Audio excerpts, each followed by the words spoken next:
well as being the exclusive home for all the WPIAL playoffs and championships for nearly 2 decades. Anytime, anywhere, always there.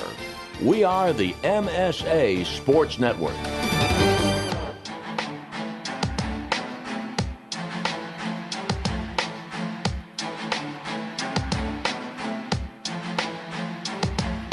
Welcome to exclusive coverage of the 2016 WPIAL football playoffs, only here on the Management Science Associates Sports Network.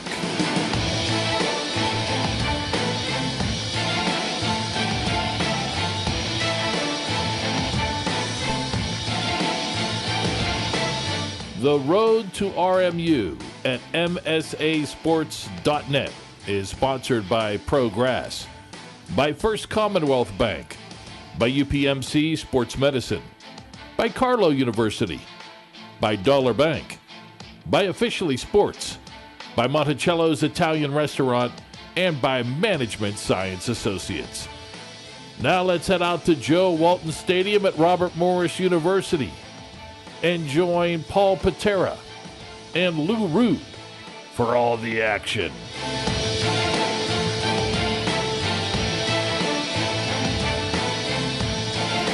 Good morning and a happy Thanksgiving weekend. The road to RMU ends here.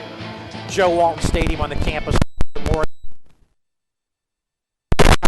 WPIAL Championship football games on the MSA Sports Network. On a cool morning, Paul Paterra and Lou Rood, we're going to bring you the Class 1A championship game as the Clairton Bears take on the Janette Jayhawks. The road for these teams to get here first for Janette comes in 12-1. In the first round, defeated Shenango 39-0. Second round was Springdale that fell prey to the Jayhawks 69-21. And then last week in the semifinals, the Jayhawks defeated Rochester 30-20. For the Clairton Bears, they opened with a 50-6 win over Avella. Quarterfinal round, 46-8, a defeat over Fort Cherry. And last week in the semifinals, 34-18 over Northgate. Now these two teams, no strangers to each other. This is the fourth time they will play each other in the last 2 years. They met in last year's Class A championship game at Heinz Field, a game won 40-0 by the Clairton Bears. Played earlier this year, a game won by the Clairton Bears on October 28th, 32-13. Lou, since they're so familiar with each other, does that give the advantage to either team here? You know, you look at it anytime you've played a team that many times, it's always difficult when you're breaking down film. And you know, Coach Wayne Wade talked about that. He said you look at film and you don't know if they're going to do the same things. It's still pretty much you know what they're thinking and probably thinking, but at the same time, how much do you think they might do differently? And so anytime you play a team more than once or twice in a short period of time, you always have that in the back of your mind. What are they going to do differently? What might they change? And, of course, for Clairton, it's going to be a big change since the last time these two teams met. Noah Hamlin, quarterback for the Clairton Bears, out. He has missed the last 2 playoff games with a PCL sprain in his knee. As a result, it's going to be a lot of Lamont Wade running the Wildcat at the quarterback position. And we know he can run. I was watching him warm up. He can throw the ball pretty good, too. And so Janette has to get ready for a totally different, not a totally different offense, but quite a different offense than what they faced the first time around. And for them, you know, I would have to think they got to feel pretty good. They held Lamont Wade to 76 yards rushing the first time the two teams played. So for them, I think it's going to be coming into the game with confidence. I know Coach Roy Hall, the Janette head coach, has said point blank, I'm tired of being in second place. We're coming here to win. So for Janette, it's a mission. For Clairton, it's just MOS, more of the same. They're used to being in the championship games. Bears looking for their 10th WPIAL championship in 12 years, 13th title overall. Janette looking for its 9th title overall. And Lou, you talked about the Janette defense, and this has been an impressive defense.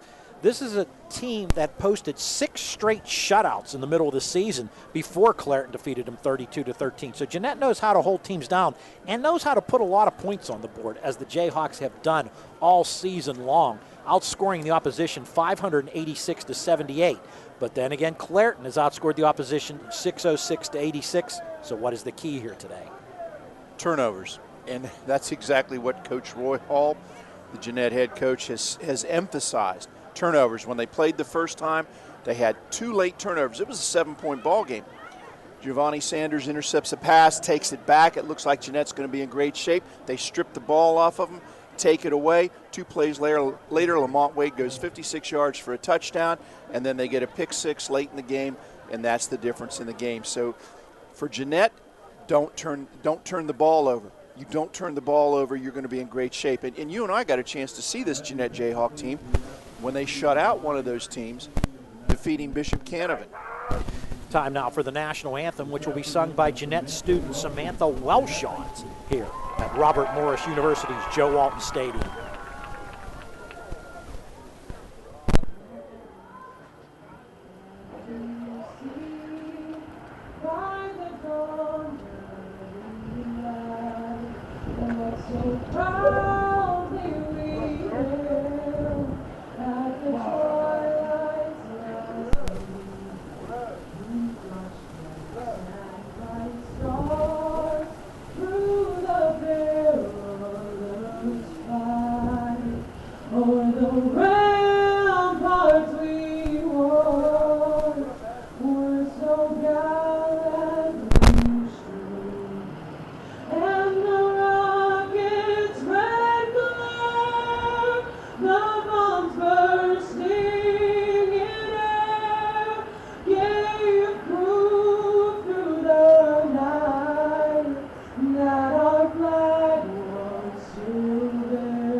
Samantha Welshons of Jeannette High School with our national anthem. Don't forget, this game and the broadcast rights to this game are the sole and exclusive property of the WPIAL and the MSA Sports Network. Any broadcast of this game is intended exclusively for the benefit of the listening audience, and any use or rebroadcast or distribution of this broadcast without the express written consent of the WPIAL and MSA Sports Network is strictly prohibited. Paul Paterra, Lou Rood. We are at Robert Morris University, home of a couple of the WPIAL championship games this year.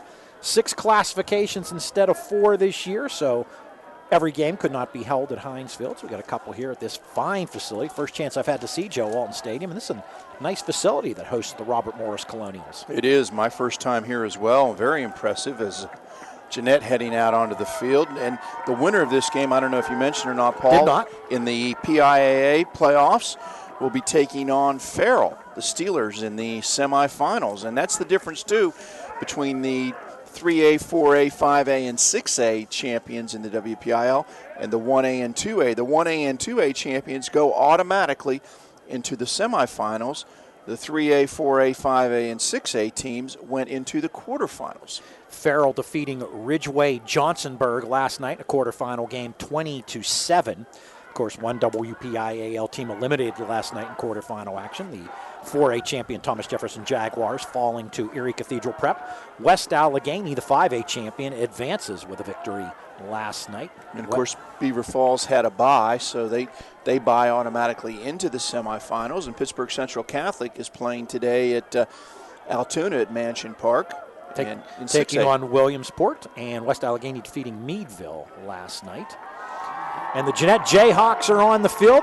Jayhawks in the white jerseys, red pants, blue numerals, red helmet with the blue Jayhawk insignia on the helmet. And the Clairton Bears will be emerging very soon. Decent crowd on hand here at Joe Walton Stadium, and they were getting ready to go here in the parking lot as I pulled in. Some tailgating activities taking place, and here come the Bears. Orange pants, orange helmet, black jerseys, white numeral with that familiar rhythmic clap that the Clairton Bears do.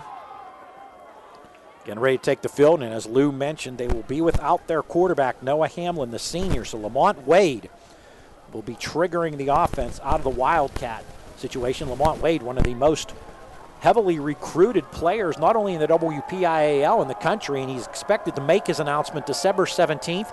He has narrowed it to Penn State, Pitt, Tennessee, UCLA, and West Virginia. And whatever school gets him is going to get a talent. Here come the Bears onto the field. Today's playoff game is brought to you by Prograss, First in Turf. Nice artificial surface here.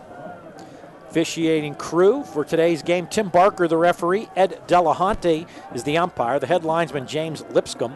Mike Marchie is the line judge. Jack Zillis, the back judge. The side judge, Tim Linkenheimer. And the field judge is John Decalotti. The chain crew, Todd DeBrock, Scott Goldman, Lee McGinnis, and Kirk Jessup. Weather does not look like it'll be a factor here. It was raining a little bit as I was driving to Joe Walton Stadium. Kind of a cool day, expected to be about 40-some degrees at kickoff time. That's exactly what it is, 40 degrees. Slight wind, and it's blowing across the field right into what our face would be here of the press box. So, you know, any effect it might have should be somewhat minimal, I would think. Of course, Blaze Tron, a very good kicker for Jeannette, but Clairton, we know they go for 2 on every extra point attempt. So, you know, we don't have to worry about field goals from Clairton today. Clairton Bears captains, number 52, Travis Irons, number 38, Lamont Wade, number 9, Maurice Reeves, and number 6, Anthony Rice. And there's a player with a jacket on with them. I'm guessing that's Noah Hamlin. So Hamlin will join them at midfield for the pregame coin toss. The captains for the Janette Jayhawks, number 7, Kareem Hall, number 1, Giovanni Sanders, number 50, Tremaine Briston, and number 55, that's Eric Hall. Jeannette coached by Roy Hall. His assistants Charlie Cook, Jeremy Binakonski, Doug Phillips, Ty Langford, Ryan Ritz, Trevor Petrillo, and Arthur Graves. Clairton Bears coached by Wayne Wade, assisted by Lance Cash, Lauren Cooley, John DeMarco, Jason Jarrett, Jeff Thompson, Ramondo Williams Seniors, and volunteer coaches Floyd Cooper, Armin Martin, and Davin Mullen. As we get ready for the coin toss, see who'll get the ball to start this WPIAL Class 1A championship game. The Clairton Bears, they've made quite a habit recently of winning WPIAL championships, and the Jeannette Jayhawks. 2 storied programs that, you know, when Jeannette was dropped down into Class A, they had a pretty good idea that they were going to be playing in the same conference with Clairton, and it has ended up that way. And you talk about the fact Clairton going for their 13th championship, Jeannette going for their 9th, correct? Yep. You know, that's pretty good company to be in right there. Jeannette winning the toss, deferring its option to the second half. So we will get to see the Clairton Bear offense right off the bat, and that means Lamont Wade, 5'10", 188-pound senior. He's being recruited primarily as a defensive back, but I think any school that gets him is probably not going to mind putting a pigskin in his hands once in a while, too. No, he is a dangerous player, and you and I have had the opportunity to see him a lot over the past few years, and anytime he touches the ball, he is a threat to go the distance. And of course, Jeannette's got itself a pair of players too, and Giovanni Sanders and Kareem Hall, who are equally a threat, as is Robert Kennedy. You know, they got 3 right there that could go the distance every time they touch the ball. You mentioned Kareem Hall. Of course, he did not play in the WPIAL championship game last year, suffering an injury in the final regular season game against Greensburg Central Catholic last year. You look at the stats, Lamont Wade scored 29 touchdowns, Kareem Hall 21, Robert Kennedy 20, and Giovanni Sanders 12. And then you look at Clairton, Wade we mentioned with 29, Hamlin, who they're not going to have today, with 19, Trey Howard with 10, Fuqua with 6, Corey Johnson with 5, and Clifford with 5. I was mistaken. Jeannette will take the football, travel from right to left, deep for the Jayhawks. Ryan Swinton, number 10, off to the right. Closest to the near sideline is Robert Kennedy. Teeing it up for the Clairton Bears, Maurice Reeves. And we're just about underway here at Robert Morris University for the WPIAL Class 1A championship game. And as you mentioned, Jeannette coach Roy Hall doesn't want to finish second anymore. So we'll see what happens over the next couple of hours here. Reeves approaches the football, boots it in the direction of Kennedy, who handles it to 7. Comes across the 10, ball under the right arm, 15, 20, breaks a tackle, and then gets smothered at the 25-yard line. Leading the charge for the Clairton Bears, Anthony Pruitt. So 1st and 10, Jeannette Jayhawks. Giovanni Sanders, the quarterback, 5'10", 170 pounds. He's also one of the top wrestlers in the state, too. Very talented athlete. He is a talented athlete and a true dual threat. I mean, he's thrown for 1,480 yards, and he's also run for 526 yards, and has done extremely well running this Janette offense. Sanders in a shotgun, back to each side of him. Clairton with 5 across the defensive front, also press coverage on the slot receiver. Sanders gives the ball off the right side. Getting a yard is number 3, Robert Kennedy, from the 25 to the 26, 2nd and 9, and the Bears are fired up after that play. And one thing Clairton has always been noted for, you hear a lot about their offense, but their defense has been fantastic over the years. And, of course, Wayne Wade, longtime defensive coordinator for Clairton before he took over as head coach, has continued to emphasize the defense for the Bears. Sanders again in the shotgun. Gives the ball to Swinton coming around from slot right, but he is stacked up. Another 1-yard pickup, but it's going to be 3rd and 8 for the Jeannette Jayhawks. The Bears have come out fired up.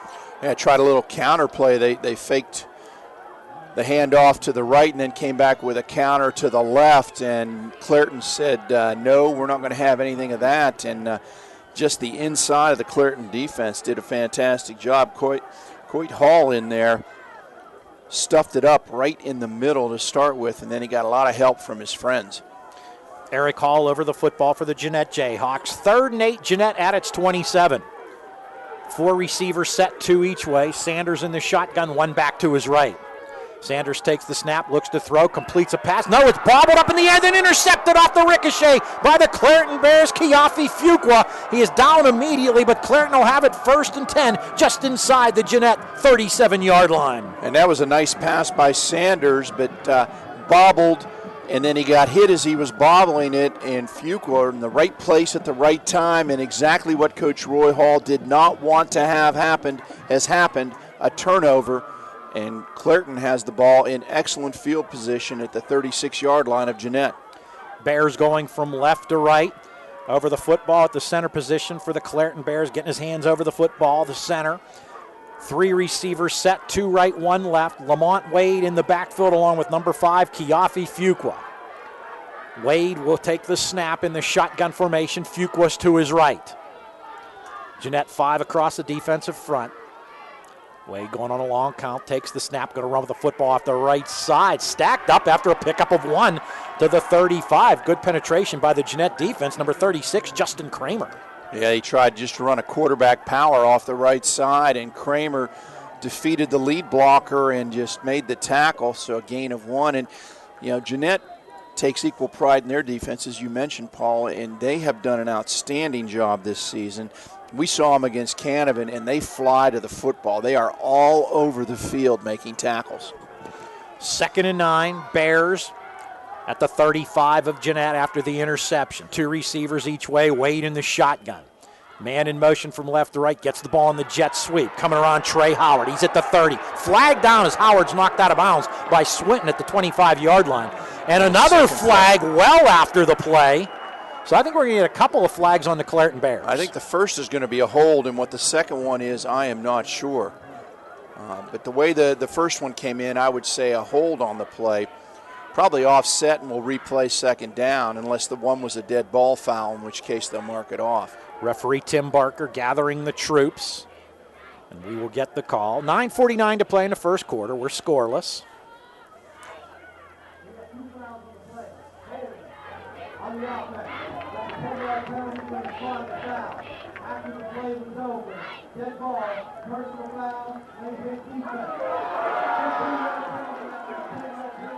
So they will mark off the 10 yards in one direction, then turn around and mark 15 off in the other, and that'll end up being a gain for the Clairton Bears. And that's, again, exactly what Roy Hall doesn't want. You had the team backed up.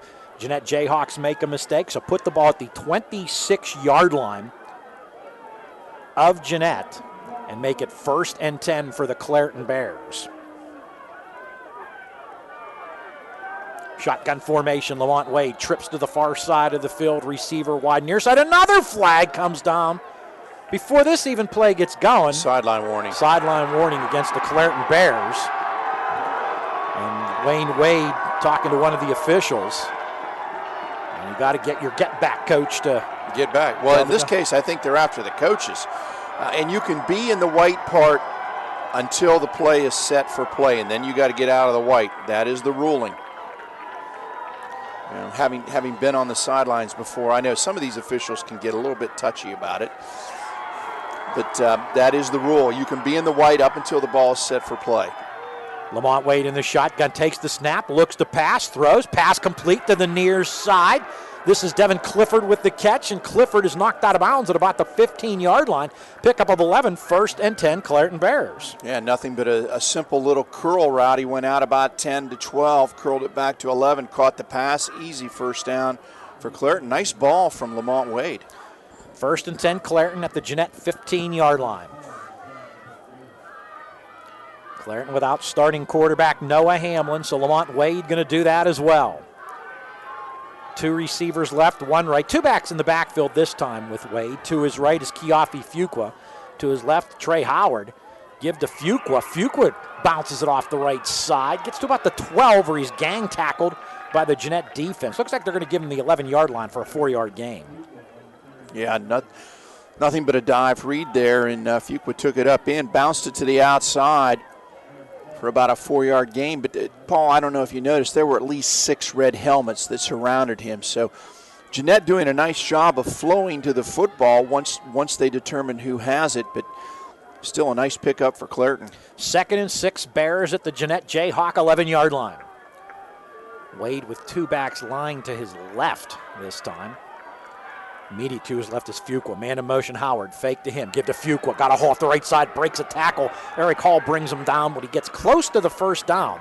Sticks her at the 5-yard line. Looks like he's going to be a yard shy. Yeah, they faked the jet sweep and then handed off to Fuqua, and he made a nice cut up in there, and actually Hall saved a touchdown there, because had he not brought him down, I think Fuqua would have had enough momentum to drive into the end zone. 3rd and 1, Clairton at the Jeannette 6, looking for the first points of the afternoon. Lamont Wade in the shotgun. Trips coming to the near side of the field. Now Fuqua goes back into the backfield with Wade. Long count, Lamont Wade takes the ball. He's running off the right side. Bounces it outside. Inside the 5. Touchdown, Clairton. Lamont Wade does it again. And outstanding blocking out front by Clairton. The guys out on the edge did the job. Anthony Pruitt, one of them out there, leading the way. Got the corner for Wade, and then the wide receivers out there did an excellent job. And Lamont Wade at the 7:47 mark, what are you going to call that, 6? 6-yard touchdown run for Wade, his 30th touchdown of the season. And as Lou mentioned, Clairton does not kick extra points. No, they go for 2. So they will go for 2. A team Mike Tomlin would be proud of. Now, they make it a lot more than the Steelers do. Wade in the shotgun. 2 wingbacks to his right. Man in motion, Howard. Fake the jet sweep to him. Wade keeps it. Wade's fighting to the end zone. I don't think he got in. Waiting for a call. They spotted short. Did not get in. So with 7:47 to play in the first quarter, it's Clairton 6, Jeannette nothing. You are watching and listening to exclusive coverage of the 2016 WPIAL Football Championships on the MSA Sports Network. Right now, when you refer a friend to open a new personal or business checking account at First Commonwealth Bank, you can earn a generous cash reward. It doesn't even have to be a friend. Could be a relative. Could be a Bruins fan. Could be that guy over there with the weird hair thing going on. It doesn't matter. Refer anyone to open an account, and it will really pay off for you. They'll even get a cash reward themselves, no matter who they root for. First Commonwealth Bank, member FDIC. Learn more at a local branch or visit fcbanking.com. Paul Paterra, Lou Rood back at Robert Morris University's Joe Walton Stadium. Josh Roundtree with us too, handling some work on social media. The MSA Sports Network today. Clairton leading Jeannette in the WPIAL Class 1A championship game. Matchup of Eastern Conference foes, and exactly not the start Jeannette coach Roy Hall wanted. Oh, definitely not what he wanted. I mean, they had the turnover, and then they had the mistake on the big penalty down here, which gave Clairton, who would have been backed up by the holding penalty, then the 15-yard call on Jeannette. 2 big mistakes in that drive put Clairton in excellent field position, and then Lamont Wade did the rest. And, again, the blocking out front, you got to credit those wide receivers. They did an excellent job Reeves boots it, comes down to Swinton at the 18. He's over the 20, the 25, and is going to be brought down at the 29-yard line. Good coverage by the Clairton special team. So the second possession for the Janette Jayhawks is at the 29-yard line of the Jayhawks. And going back to that turnover too, Paul, you can't really fault Giovanni Sanders. He put the ball right on the receiver's hands. He just bobbled it, popped it up in the air, and Fuqua happened to be in perfect position at that time and was able to pick it off. Jayhawks going from right to left. Giovanni Sanders in the shotgun, has it back. That's Kennedy to his right, 2 receivers each way. Sanders on the quarterback keeper, tries the right side, gets over the 30 to the 31 for a pickup of 2. It'll be 2nd and 8. Anthony Rice on the stop for Clairton. And again, Clairton, the thing with the Bears, they have so much team speed that it's difficult to try and go east and west. And Sanders that time thought he was able to bounce it, but he no sooner than bounced it and they got tackled. 2nd and 8 Jayhawks at their 31-yard line. 4 receivers set again. Sanders looking to pass, pumps, throws, botted up in the air again. Lamont Wade making the contact with Robert Kennedy, the intended receiver. This deflection hits the turf, however, and it'll be 3rd and 8. Yeah, Sanders' pass came a little bit low as Kennedy did a little curl in and tried to hit him, but Lamont Wade all over him. And again, just credit to the Clairton defense. So far, they have suffocated Janette offensively. Yeah, Jayhawks have 4 total yards of offense thus far. 3rd and 8, Janette at its 31-yard line. Trips near side this time for the Jayhawks. Sanders takes the snap, throws complete to Kennedy this time. Kennedy gets over the 40 to the 41-yard line. Pickup of 10, 1st and 10 Jayhawks. Just a slant route by Kennedy. He was able to get inside the defender, and Sanders hit him right on the money. Nice pickup for Janette, and they needed that desperately because Clairton had so far given them absolutely zero to do offensively, but a nice play there. Sanders to Kennedy. 6:43 and turning to play in the first quarter. It's Clairton 6, Janette nothing, but Jayhawks have it 1st and 10 at their 41-yard line. Kennedy in motion from slot left to slot right. Sanders looks to pass again. Another completion, and with some room, number 15, Jackson Pruitt ahead of the pack. Coming down is Lamont Wade, who will finally wrestle him out of bounds inside the 15, all the way down to the 12-yard line of Clairton. 47 yards on the pass play, and if it wasn't for a first-class athlete like Lamont Wade, that's a touchdown. Yeah, Pruitt had a beautiful pattern that time, ran a slant route. Sanders hit him in stride, and he was off to the races, but it shows you how much speed Lamont Wade has. He just ran him down. 1st and 10, Janette at the Clairton 12. Sanders staying in the shotgun, Kareem Hall to his right. Sanders is going to keep it after faking the pass, but we got whistles and a flag. Yeah, as quick as that came, I want to say probably illegal procedure against Janette.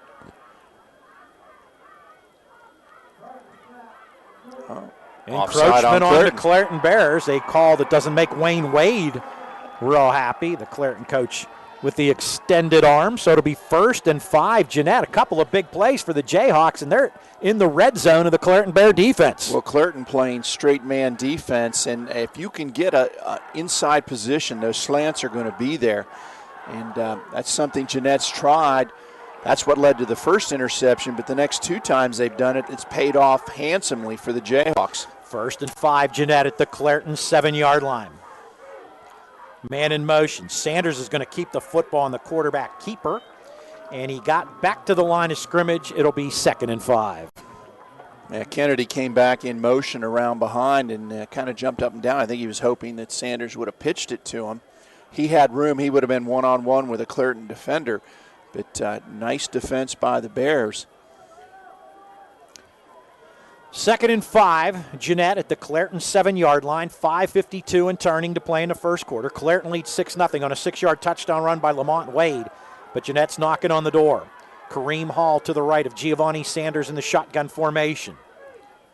Snap to Sanders. He pitches the ball to Kennedy, and it's on the ground. It's still loose. A scramble for the football.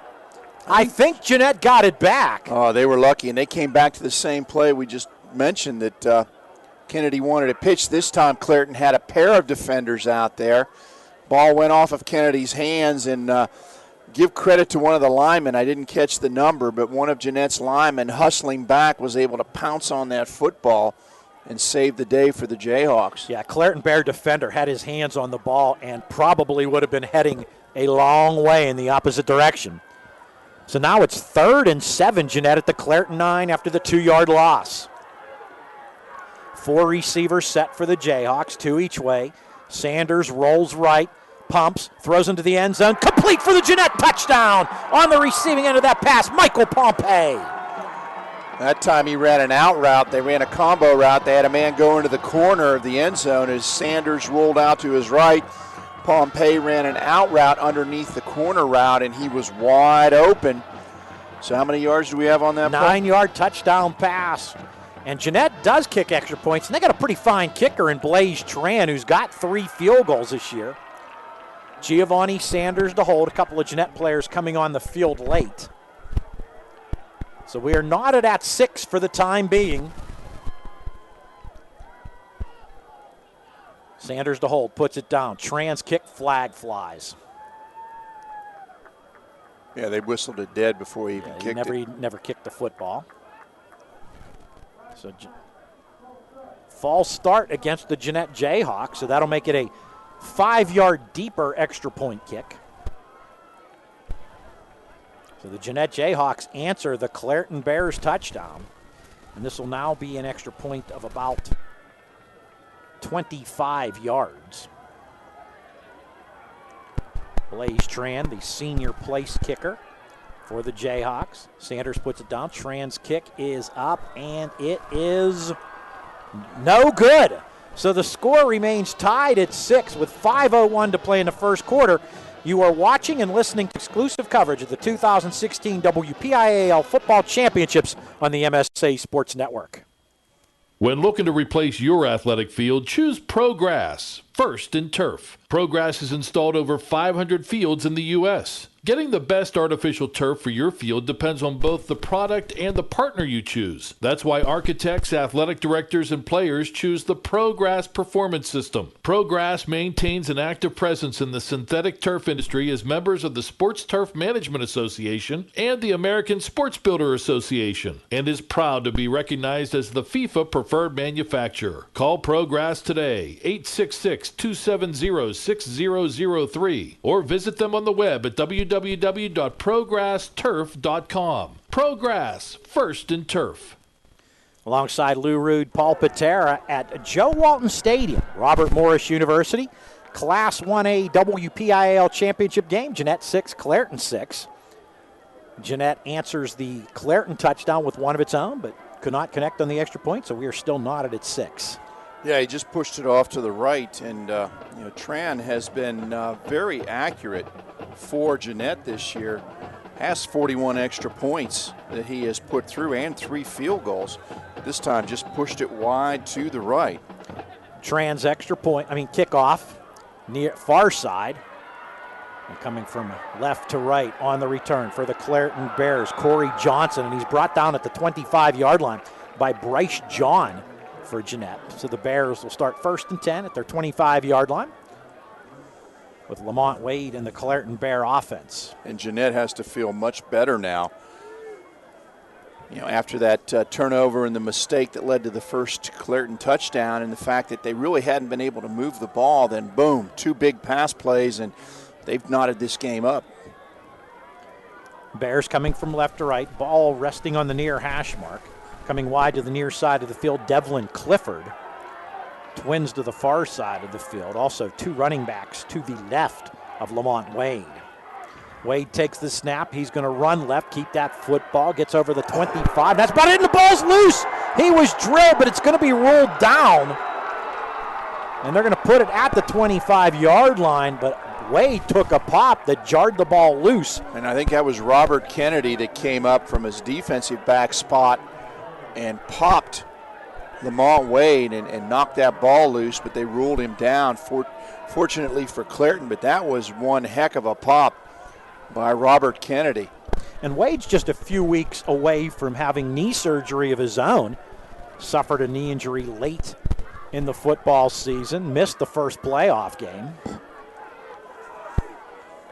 Empty set this time. Wade in the shotgun. 5 receivers for the Bears.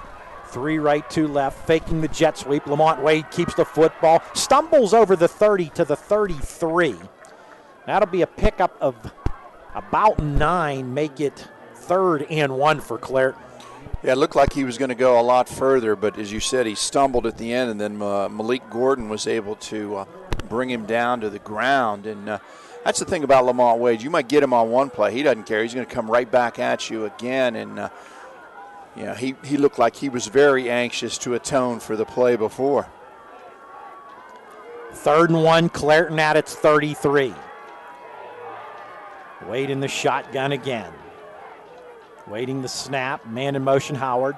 Fake to him, give to Fuqua. Fuqua stacked up for a loss back to the 30-yard line by Eric Hall with some help from number 50, Tremaine Bryston. Hall was the first one there, though, Paul. He popped through quickly, hit Fuqua in the backfield, and then held on and waited for help from his friends, and a big defensive stop for Jeannette.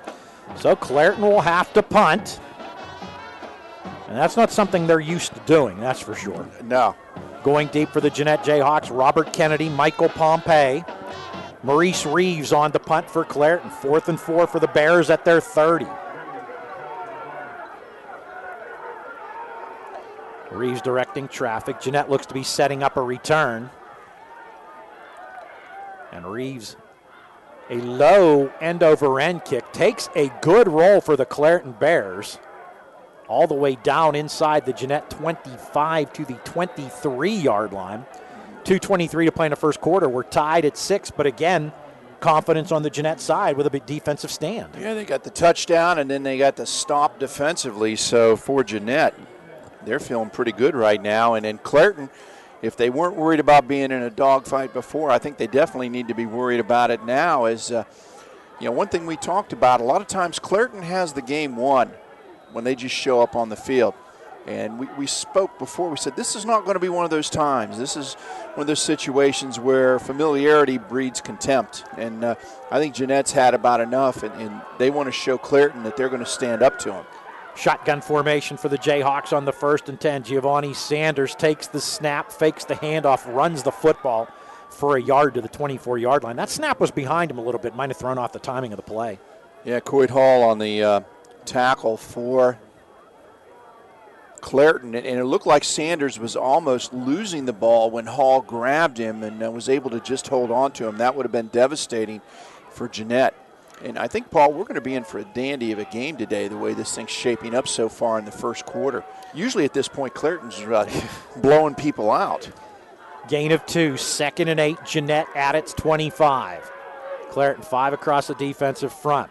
Give to Kennedy, who came around from a wingback position. He stacked up for a loss back to the 24-yard line by a host of Clairton Bears. Leading the way, Travis Irons for the Bears. Yeah, Irons in there also.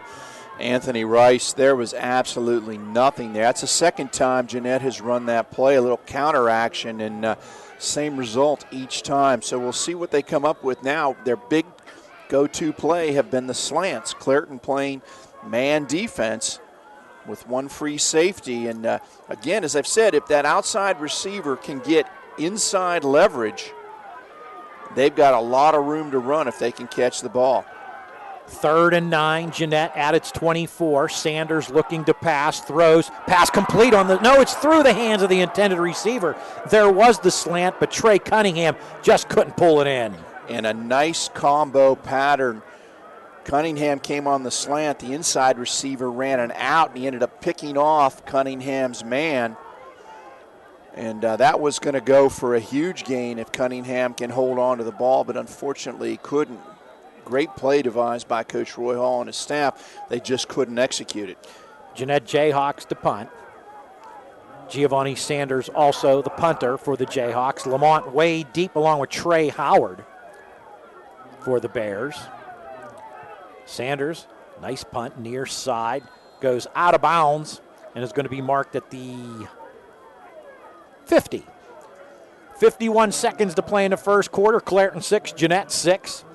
And the Bears will start 1st and 10 right at the midfield stripe. And, of course, the way Clairton is on special teams, you've got to pretty much think that's a given. They're going to try and punt it out of bounds. Don't want it anywhere near Lamont Wade. And Paul, there's your answer to the hash marks. They put little spray paints in there off to the side, perfectly marked here. Of course, this is a college field, so it has college hash marks on it. But they accommodated them by putting little side marks off. Shotgun formation again for the Bears. Lamont Wade running out of the Wildcat. Takes the snap, gives the ball on the jet sweep to Trayshawn Howard, coming from right to left. Howard bounces it outside. He's got room on the far side. 40, 35, 30. Catch me if you can. Trayshawn Howard, 50 yards on the touchdown run. And there you have that jet sweep that we talked about. And Trey Howard just took it to the house. He got outside very easily. And at that point, it was all over. 38 seconds remaining in the first quarter. And Trayshawn Howard, 50-yard touchdown run, and made it look easy. His 11th touchdown of the season. We got an official's timeout. Clairton Bears will go for 2. There's a Janette player injured on the far side of the field. That's why we have the official's timeout. And again, Howard coming on that jet motion across the formation, took the handoff. And you have to credit the wideouts for Clairton, because they did an outstanding job blocking, and then once they were done blocking, they convoyed Howard into the end zone. There was nobody there. I mean, it was 3 Clairton players running into the end zone in tandem, and an outstanding job by the Bears. And just when we think you've got Clairton down, they turn right around and say, not so fast. It's just typical Clairton. You'll be playing them tough, but all of a sudden you look up at the scoreboard and you're down a bunch. Yeah, we've seen enough of them over the years. It's what we refer to as Clairton being Clairton. You know, they can just turn the game around in an instant. And this is one of those times that they did so. Injured player has been ushered off to the sideline. Couldn't tell who it was. It was on the far side of the field, and he was surrounded by Jeannette medical personnel. So the Bears to go for 2. The score stands now 12-6, Clairton leading Jeannette.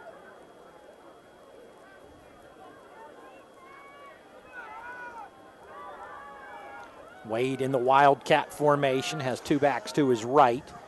2 receivers off to the right as well. Wide receiver left, that's Howard off to the left side. Wade's going to run the football, bounces it outside. Now cocks his arm as if to throw, and is going to be dragged out of bounds by Trey Cunningham all the way back at the 15-yard line. So another 2-point conversion goes by the wayside. The score, Clairton 12, Jeannette 6. You are watching and listening to exclusive coverage of the 2016 WPIAL Football Championships on the MSA Sports Network. The team at UPMC Sports Medicine doesn't just rebuild wrists and knees. They build better athletes. Athletes at every level who want to get stronger and faster and prevent injuries. Fact is, no other sports medicine program in the region is more experienced when it comes to treating, training, and inspiring athletes. UPMC, the official healthcare provider of the Penguins, Steelers, and you. Find out more at upmcsportsmedicine.com. Paul Paterra and Lou Rood at Joe Walton Stadium. We're at Robert Morris University today for the WPIAL Class 1A Championship game. Clairton 12, Jeannette 6. Clairton now kicking off to the Janette Jayhawks. Just 38 seconds left in the first quarter. Some early statistics. Lamont Wade, 4 carries, 18 yards for the Bears. He's also completed a pass for 11 yards. Giovanni Sanders, 3 of 6 passing, 66 yards for Jeannette. And there's the kickoff. It's near side, and it's going to be picked up on a hop by Robert Kennedy at the 8. He gets over the 10 to 15, makes a cut, 25, breaks a tackle, spins around and down at the 30-yard line, where he's tackled by Jordan Hines of the Clairton Bears. But these are 2 teams that as soon as anybody on the team gets their hands on the ball, you think he might be gone. Yeah, that's definitely the case, Paul. They both have explosive players that, like you said, as soon as they touch it, you have to be worried about them taking it to the house. And we've had ourselves an exciting game so far to this point. Now, Clairton held serve. They scored. Now it's up to Jeannette to see what they can do with the football. Jayhawks 1st and 10 at their 30. Kareem Hall limited thus far. I heard he was battling an injury. Sanders throws underneath in the flat on the right side. Completed pass to number 20, Malik Gordon. He gets 2 to the 32-yard line. It'll be 2nd and 8. Yeah, nice play by Fuqua as he was able to trip him up. It looked like Gordon had a lot more room to run, but Fuqua made a diving attempt, took his legs out from him, and held it to a 2-yard gain. Don't know if we'll have another play here in the first quarter. The Jayhawks do not have to run another play. Clock down to 5 seconds.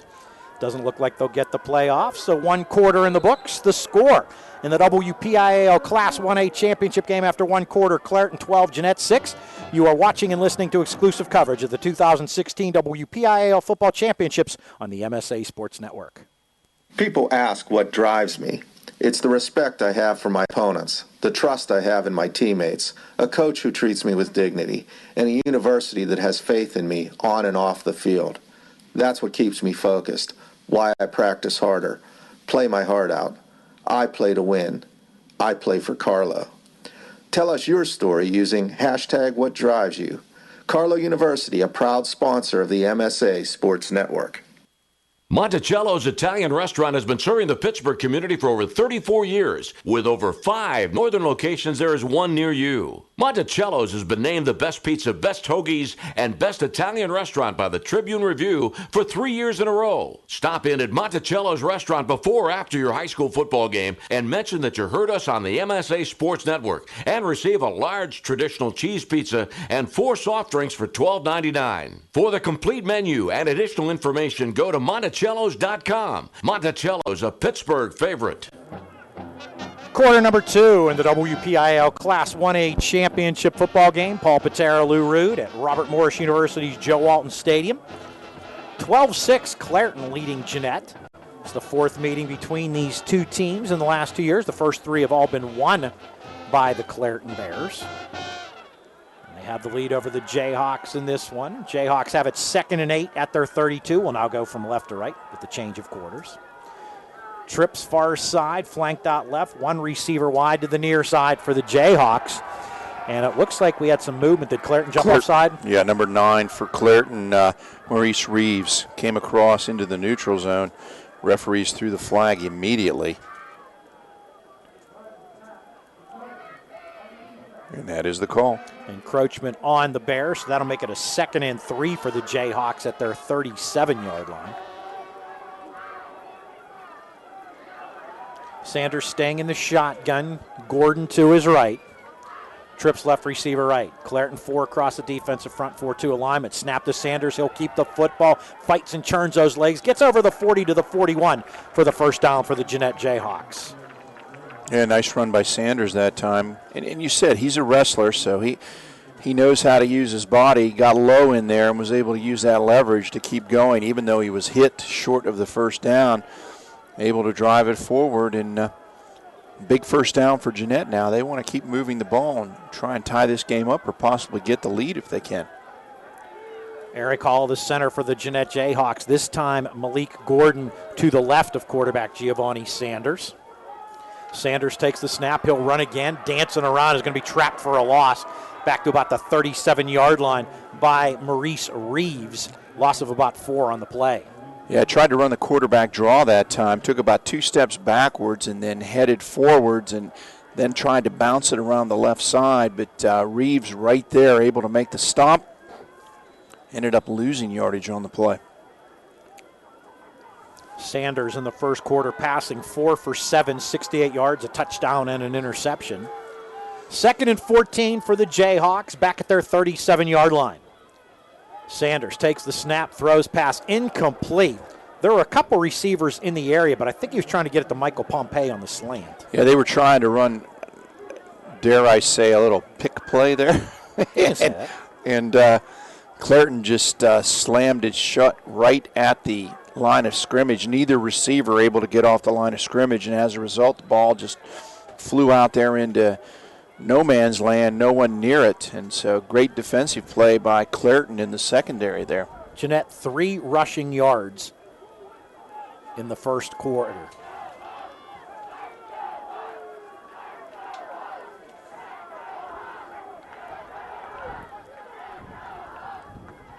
3rd and 14 for the Jayhawks. Sanders takes the snap, rolls right, throwback pass, incomplete.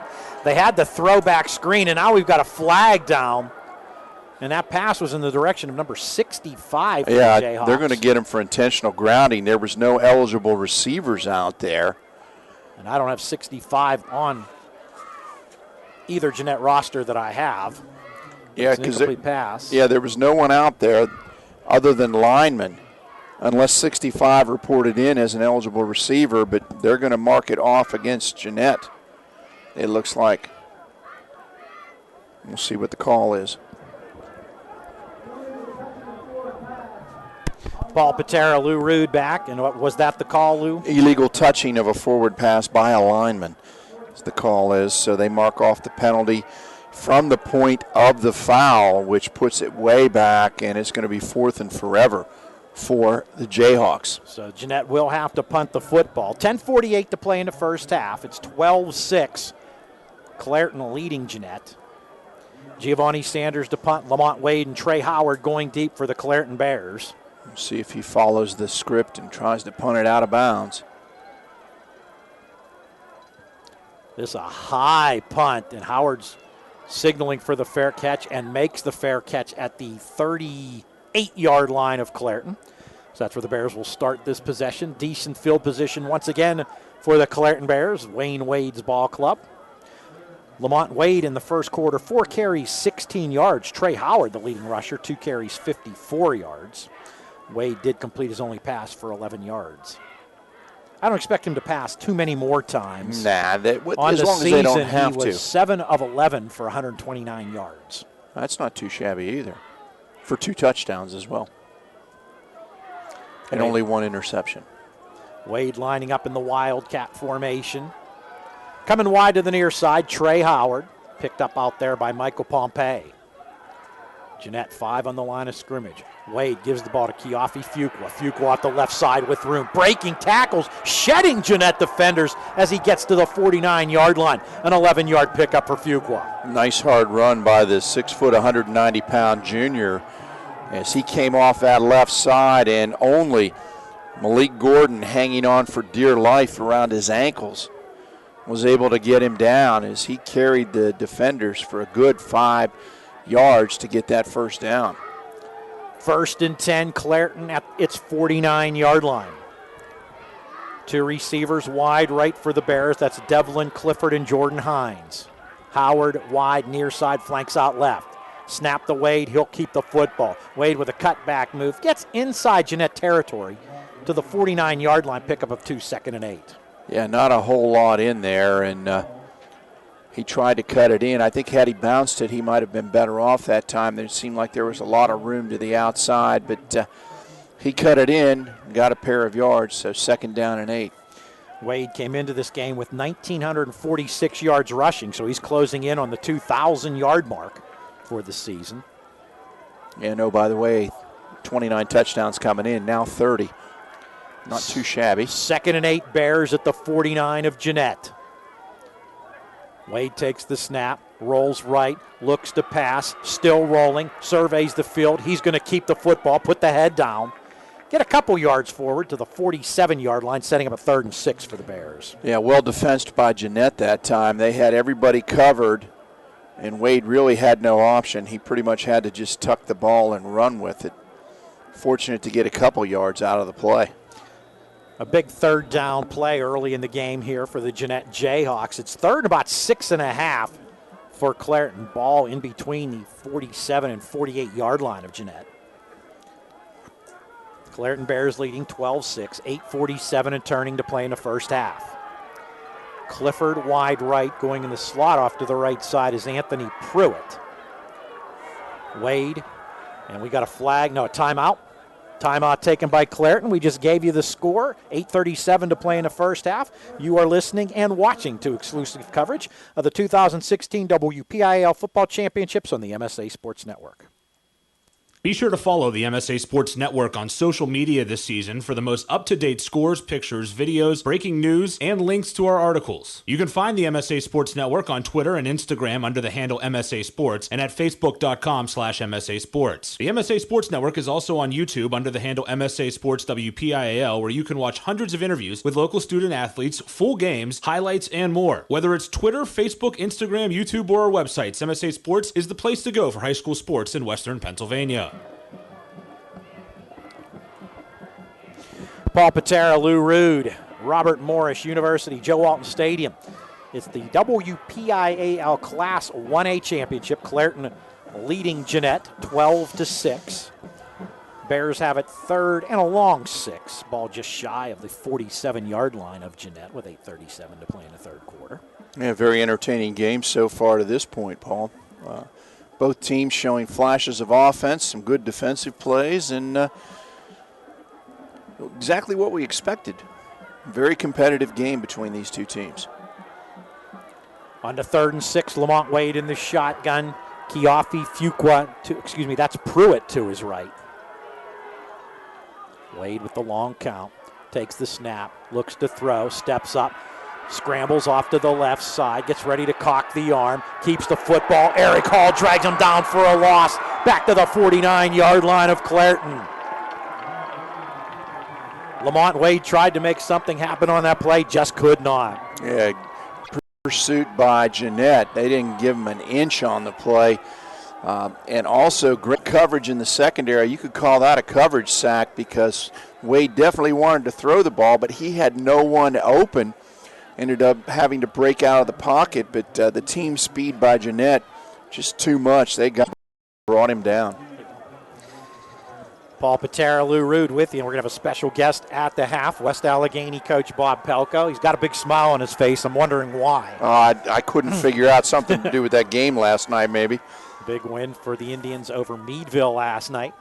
Reeves punt, end over end, near side, and is going to go out of bounds and be marked at the 25-yard line of Janette. A mark that the Janette fans aren't real thrilled about. Yeah, can you tell? I can tell. Crowd mics are a wonderful thing. So there's 7:36 to play in the first half. It's 12-6. And while you mentioned the crowd mic, let's give credit to Chris Lackner up top, braving the elements out here in the cold at Robert Morris as he is doing the live stream video that everybody has the opportunity to watch at home on their computers. That's where our crowd mic is, up with Chris. That's why I mentioned that. Did a great job hooking things up here for us today with the rest of the technical crew, the MSA Sports Network, Ted Lusick and company. Giovanni Sanders kind of strolling off to the left, looks to be changing the play, takes the snap, looks left, pumps, and is in trouble and going to be buried and sacked back at about the 17-yard line by Anthony Rice, the 6-foot, 195-pound senior, just enveloped Sanders. Yeah, trying to go for a double move. Michael Pompey trying to hit him deep down the center of the field, and no time whatsoever for Sanders. He no sooner than made the pump fake than he got leveled by Anthony Rice. You know, Jeanette's better off when they're running the quick routes, the slants, the outs. There's not going to be a whole lot of time for Sanders to throw the ball with the way Clairton has been able to put pressure on him to this point. Loss of 8 on the play, second and 18, Jeannette at the 17-yard line. Sanders fakes inside, keeps the ball, runs around right ends, got some room. He's at the 25, puts the shoulder down, gets knocked out of bounds at the 27-yard line. Pickup of 10 on the play, setting up a 3rd and 8. Nice run by Sanders that time, getting some of the yardage back. And it just shows you the team speed that Clairton has. Sanders could have easily turned that corner and headed upfield against a lot of teams, but with the speed that Clairton has, they were able to get down there quickly and hold him so that now they have 8 yards to go for that first down.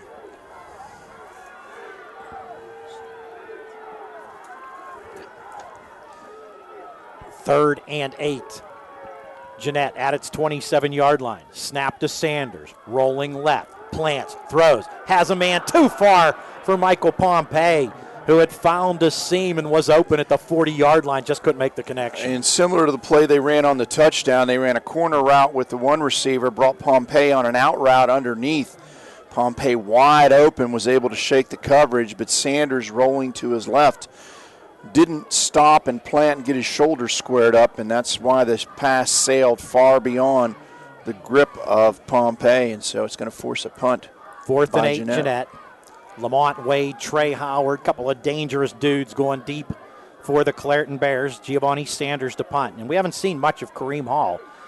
As I said, I was told he was nicked up a bit and hasn't been able to go much for Jeannette. Punt on a bounce taken by Trey Howard at the 39, starts right, comes left. Got some room near side, gets a block. Inside Jeannette territory, breaks a tackle. 35-30, Howard's ahead of the pack, flag down.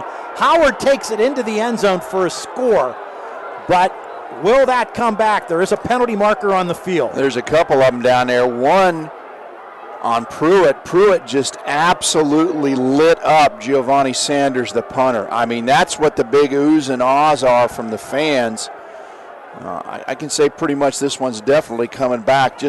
I think they're going to call Pruitt for the personal foul. And that one I question because it was a legitimate block. And they got him for a hold. It's really got the Clairton sideline fired up. Yeah, they're not happy, but I tell you what, it was an unbelievable block by Pruitt. And I think that's the one they're going to call. Maybe they are calling it as a hold. They didn't call it as a personal foul. So Pruitt, that's one of those that's a highlight reel film if you're Pruitt, and it's one you don't want to have to look at again if you're Giovanni Sanders because it shows how tough that young man is. I mean, he's out there, and he just got lit. And there's another example of why it's tough to kick to these Clairton Bear returnmen. They live for the peel-back blocks. Absolutely live for peel-back blocks. So it'll be 1st and 10, Clairton at the 45 of Jeannette. Lamont Wade in the shotgun formation, wildcat, empty backfield, 2 receivers left, 3 right. Lamont Wade waiting the snap, gets the snap, looks to pass, throws complete off the right side to Fuqua. Fuqua inside the 45 to about the 41 for a pickup of 4. Yeah, good pursuit by Jeannette's defense as they got over there in a hurry. Fuqua with just a little stay pass, caught it and then headed upfield. It's another way to run a sweep pretty much there. Just get the ball into the hands of your skill kids and let them do something with it, but good pursuit by Janette, held it to a 4-yard gain. 2nd and 6, Clairton at the 41 of Jeannette. Going from right to left, ball in the far hash mark. Fuqua joins Wade in the backfield. Excuse me. Off to the right of Lamont Wade, who takes the snap. He keeps it, has a hole, gets off the left side, lunges close to the sticks. It looks like they're going to hold him about a yard shy. Yeah, and again, that's a play they've run a few times already here in the first half. Just a quarterback power. Send the 2 lead backs in and let Wade pick his spot, following in behind the lead blockers. And that time, Jeannette able to hold him a yard short of the first down. Yeah, 3rd, about a half yard. Obviously, 4 down territory for the Clairton Bears. Wade has 2 backs to his left, lining up in single file. Now taking a step back, Keofi Fuqua. Lamont Wade with 10 on the play clock.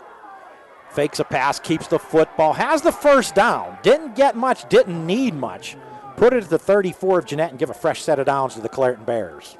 Yeah, nice defensive play by Justin Kramer. I believe that was 36 there. Yes, it was that made the stop for Jeannette. Freshman's made a couple of big plays on defense for the Jayhawks. And that's not easy bringing down Lamont Wade. One-on-one in a hole. 4:38 and turning to play in the first half. Clairton 12, Jeannette 6. Clairton 1st and 10 at the Jeannette 34. Man in motion, Howard gets the ball in the jet sweep. He's coming from right to left. He's in trouble in the backfield, dancing around. Finds some room, flag down. Wrestled out of bounds at the 31-yard line. I think we're going to get a holding call there on the play, and yes, indeed, that is what the call will be. So from the point of the foul at about the 39-yard line, they're going to mark 10 off from that point. That's going to make it first and a long way for the Clairton Bears. Holding is the call from referee Tim Barker against the Clairton Bears, but what escapability in the backfield there by Trey Howard for the Clairton Bears. Yeah, it looked like they had the place, snuffed out, and he was able to make a couple moves and then break it upfield. But part of the reason why he was able to make the moves was because of the holding call. So put the ball back at the 50. It's 1st and 26 for Clairton. Bears have 2 timeouts remaining. Jeannette with all 3. Told you it was a ways back. Yep. I'm glad your math is better than mine. You could do it quicker. That's why I just said it's a ways back. 2 receivers right, a wing back that way as well. Fuqua in the backfield with Wade. Receiver near side is Jordan Hines. Jet 5 across the front again. Wade takes the snap, looks to pass. Pass is intercepted by Giovanni Sanders on the bring back. He's at the 40, inside the 40 to the 39 of Clairton. A huge turnover. Tried to hit the stay pass to Fuqua out there. Sanders read it beautifully, jumped in front of the receiver, picked the ball off, and then had a nice return. Huge play for Janette as they get the first turnover of the game from Clairton. And we talked about how important turnovers can be. So Janette with an opportunity here with about 4 minutes to go in the half to maybe get this thing evened up. Jayhawks going from left to right. 1st and 10 at the 39 of Clairton. Giovanni Sanders, who picked off the pass, now lines up at quarterback in the shotgun. Malik Gordon to his right. 2 receivers each way. Man in motion, fake to Kennedy on the jet sweep. Sanders throws incomplete, almost intercepted by Trey Howard, intended for number 23, Marcus Barnes. Yeah, and that was a situation where Barnes was open, but Giovanni Sanders led him a little too much, and had he been able to put it on target, he would have had a nice gain there. Well-conceived play by the Jayhawks, but again, it's just a question of execution. They weren't able to execute it the way it should have been. Sanders has misfired on his last few attempts. 4 for 10 now. 2nd and 10. Jeannette at the 39 of Clairton. Barnes wide to the left. Kennedy in the slot that way. 2 receivers right as well. Klein and Pompey. Sanders fakes the pass, keeps the football, has room off the left side, gets inside the 35, down to the 31-yard line, pickup of 8, 3rd and 2. Quarterback draw again. He just took a step back, made it look like he was going to throw the ball, and then just tucked it and took off. Was able to get a nice gain and make it 3rd and manageable. And you got to figure, Paul, this is definitely 4-down territory for the Jayhawks. Their kicker, Blaze Tran, has 3 field goals, but I think this might be a bit out of his range. Well, that, and it's a 12-6 game right now, so they want to try and get it in there and tie this thing up if they can, or if they're forced to kick it, they want to make sure they're a lot closer than what they are now. 3rd and 2. Jeannette at the Clairton 31-yard line. Sanders fakes the pass, keeps it again, and is going to be tackled at the line of scrimmage by Maurice Reeves. So it'll be a 4th and 2 for the Jayhawks at the 31. Yeah, Reeves read that one all the way. Tried the same play they did the play before with the quarterback draw, but Reeves would have none of it. He read it, came down the line quickly, and engulfed Sanders in his big arms. Took him down short of the 1st down. 4th and 2, Jeannette at the Clairton 31-yard line. Sanders in the backfield with Malik Gordon, sends 2 receivers each way. Big 4th down play for the Jayhawks. Eric Hall over the football, prepared to snap. Snaps to Sanders. Sanders looks to pass complete underneath. Breaking a tackle is Gordon inside the 20, down to the 17-yard line. 1st and 10, Jeannette, and that was 2nd effort by Malik Gordon that got the 1st down. Yeah, again, another well-conceived play that came with the slant from the outside receiver, brought Gordon out of the backfield into the flats. And really, he should have been held just for the gain. Would have been enough for the 1st down as Sanders hit him perfectly, but he was able to break the tackle and fight his way down inside the 20. But again, a well-conceived play by the Jayhawks, bringing the back out into the flats. 1st and 10, Jeannette at the Clairton 17. 2:22 and turning to play in the first half. Clairton 12, Jeannette 6, but the Jayhawks on the move. Sanders fakes to Gordon, keeps it off the right side, churns them legs inside the 15 to the 13 for a pickup of 4. Jeannette's starting to feel it a little bit here, but 2 minutes to go. They got to make sure they don't run out of time. They have all 3 timeouts remaining. Clairton with 2. Coming back into the lineup, Trey Cunningham for the Jeannette Jayhawks, the 6 foot 1 inch and 150-pound junior.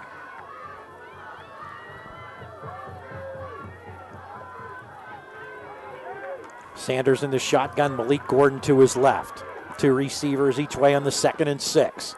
Sanders back to pass, looks left, throws underneath, complete to Kennedy. Lamont Wade wrestles him down after a pickup of a yard, maybe 2, to the 11-yard line. It'll be a 3rd down and about 4. Timeout called by Jeannette, and do we need a break? We could use one if you really want to. 1:26 to play in the first half. 12-6, Clairton leads Jeannette. You are watching and listening to exclusive coverage of the 2016 WPIAL Football Championships on the MSA Sports Network.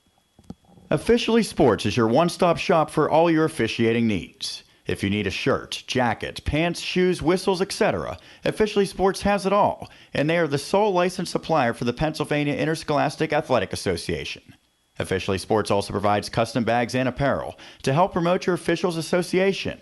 Order online at www.officiallysports.com or call 1-800-934-4555.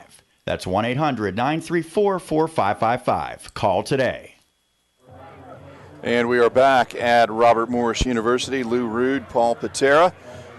I'm back. You're back now? I'm back. Talking to Coach Bob Palco of West Allegheny's up in the booth. And going to visit with us at the half. Yeah, always great to see Coach Palco. So 3rd and 5, about 4.5 actually, for Jeannette. Sticks sit at the 7-yard line of Clairton. It's 12-6. Clairton leading Jeannette with 1:26 to play in the first half. Giovanni Sanders in the shotgun, takes the snap, pumps. He's in trouble. He is sacked and the ball is loose and recovered by the Clairton Bears. Anthony Pruitt came in untouched, drilled Sanders, and Maurice Reeves recovers the football at the Clairton 25-yard line. And again, he didn't take that long to throw the ball, but for Clairton it was too long as the Bears get great pressure on the play, come up with a huge sack and a second turnover against Jeannette, and that's exactly what Coach Roy Hall said they could not do, is turn the ball over. Now they've got 2 huge turnovers in the first half. We'll see if Clairton can capitalize on this with 1:20 to go in the half. Bears with 2 timeouts remaining. Lamont Wade in the shotgun. Takes the snap, gives the ball off the left side. Fuqua not much doing there, maybe 2 to the 27-yard line. He was stacked up by Tremaine Briston, the 6'1", 245-pound senior. And it looks like Wayne Wade's electing to keep the clock running. The head coach of the Clairton Bears, the cousin of Lamont Wade. Empty backfield now, 3 receivers right, 2 left. Lamont Wade running the Wildcat, takes the snap, throws a quick pass to Trey Howard off the left side. Howard ducks under one tackler, knocked down at the 30-yard line for a pickup of 3. Clock still runs. Yeah, Michael Pompey fought off the blocker, got a piece of him, but then great pursuit defensively. Got out there in a hurry to hold him to a very short gain. Shows how quick Jeannette is getting from sideline to sideline here in their pursuit defensively. Clock down to 20 seconds to play in the first half. 3rd and 5, Clairton at its 30. Snap to Lamont Wade. He's going to keep the ball. Wade's got some room over the 35. Wade breaking tackles. He's ahead of the pack. Lamont Wade at the 30. Catch me if you can. A 70-yard touchdown run by Lamont Wade with just 6 seconds left in the first half, but there is a flag down. And as I said, you never know when one of these players is going to take it to the house. He does, but we have a flag on the play, and it's going to come back. And where it is, it looks like it's going to be a hold.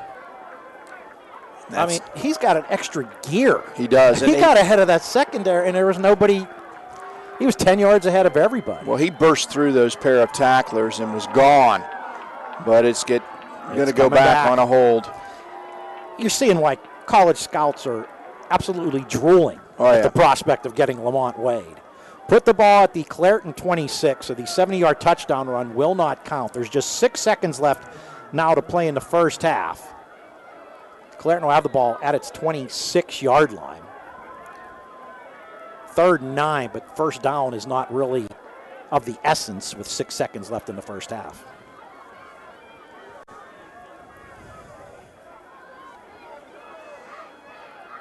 Trips over onto the right side for the Bears. Trey Howard wide left. Wade in the shotgun with Anthony Pruitt to his left. Snap to Wade. Lamont Wade surveying the field. Wade throws it deep. Pass is batted down Incomplete, but Wade showing an arm there. And that will be the end of the first half. The score, Clairton 12, Jeannette 6 in the WPIAL Class 1A Championship game. You are watching and listening to exclusive coverage of the 2016 WPIAL Football Championships on the MSA Sports Network. Log on every Wednesday night at 7 for the latest high school football news during this week in the WPIAL here on the MSA Sports Network. Join Don Rebel and other members of the MSA Sports team as they visit with WPIAL football coaches, plus they run down the upcoming schedule and preview the weekend's top high school football games. That's this week in the WPIAL, every Wednesday at 7 p.m. this fall, only on the MSA Sports Network. Right now, when you refer a friend to open a new personal or business checking account at First Commonwealth Bank, you can earn a generous cash reward. It doesn't even have to be a friend. Could be a relative, could be a Bruins fan, could be that guy over there with the weird hair thing going on. It doesn't matter. Refer anyone to open an account and it will really pay off for you. They'll even get a cash reward themselves, no matter who they root for. First Commonwealth Bank, member FDIC. Learn more at a local branch or visit fcbanking.com.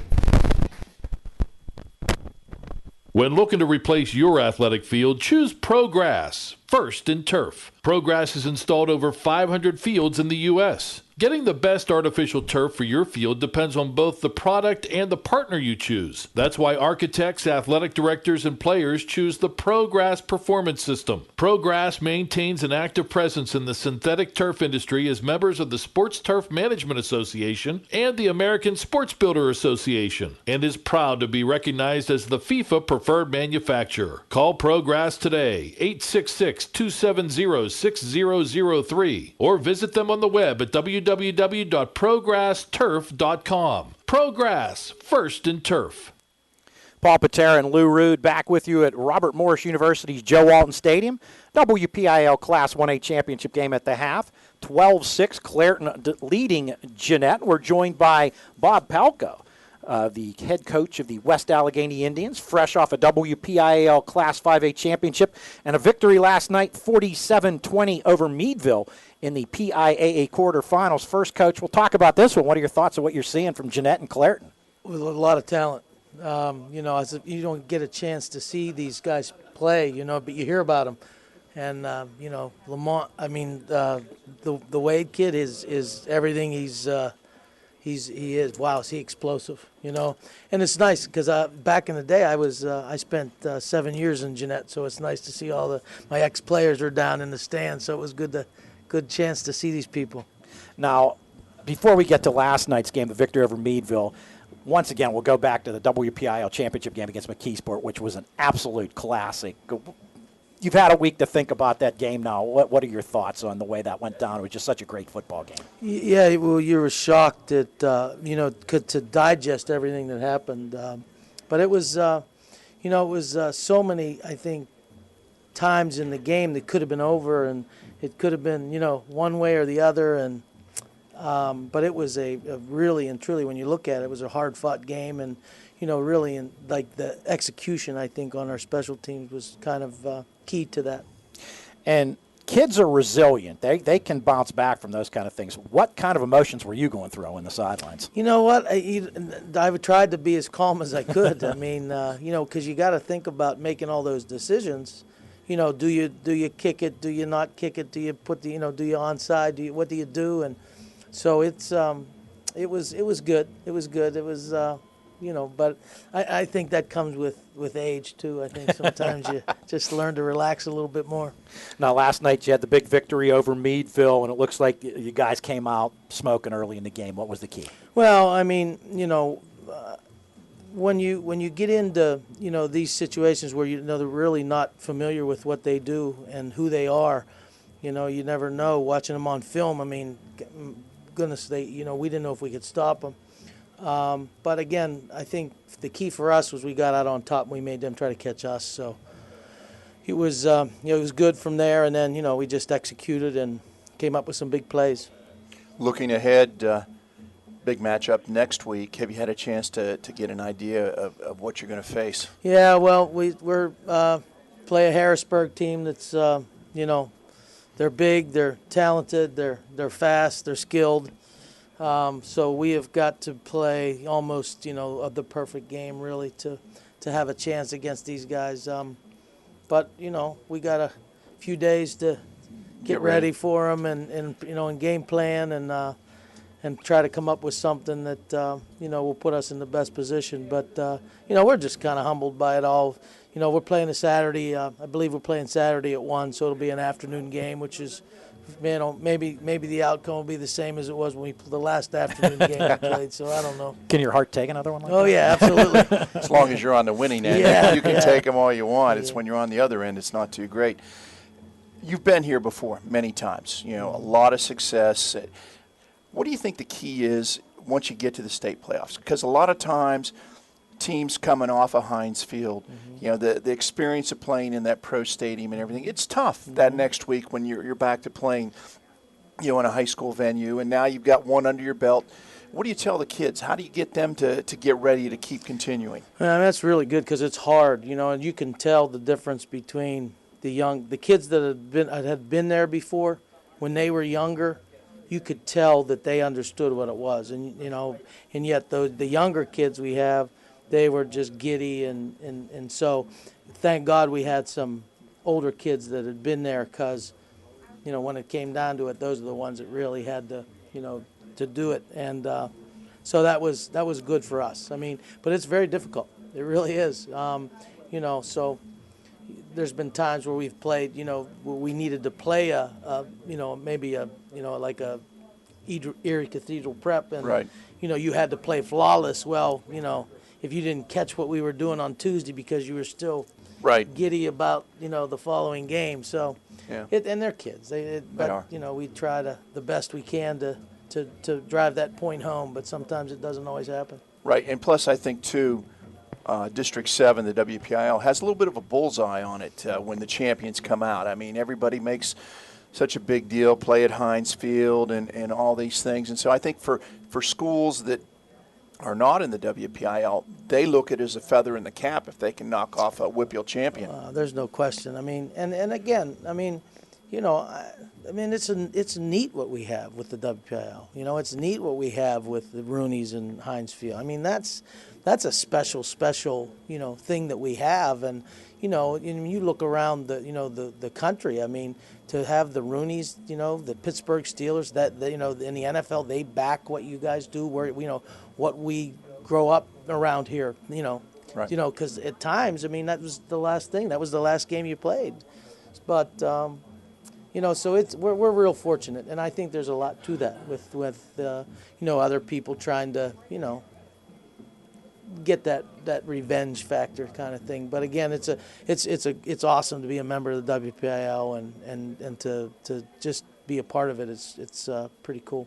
As Lou mentioned, you've been here many times. Do some of the players from the past championship teams kind of come back and maybe talk to some of the young guys that are on the team now, and do they kind of look up to the guys from the past? Absolutely. We have a big following from our alumni, and whether it's now with this social media stuff. They send a video of them, and we put it on a highlight tape, and it was awesome. One of my assistant coaches, Jim D'Amico, played for me, so he got all the alumni to do this, and it was unbelievable to see.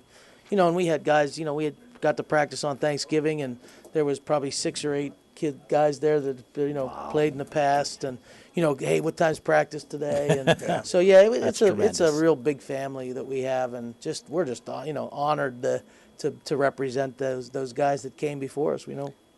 And as you said, you got Harrisburg coming up next, and Harrisburg, of course, last night defeating traditional power Manheim Central by a 48-20 score. So, like you said, it'll be a tough one, but it's not supposed to be easy on the way to the state championship. No, they aren't easy, and we'll try to represent Western PA as best we can and play hard and see what happens. All right, we know you'll do that. Thanks a lot, Coach. Bob Thanks, Palco, head coach it. of the West Allegheny Indians, the WPIAL Class 5A champions. They'll be moving on to the semifinal round next week to take on Harrisburg.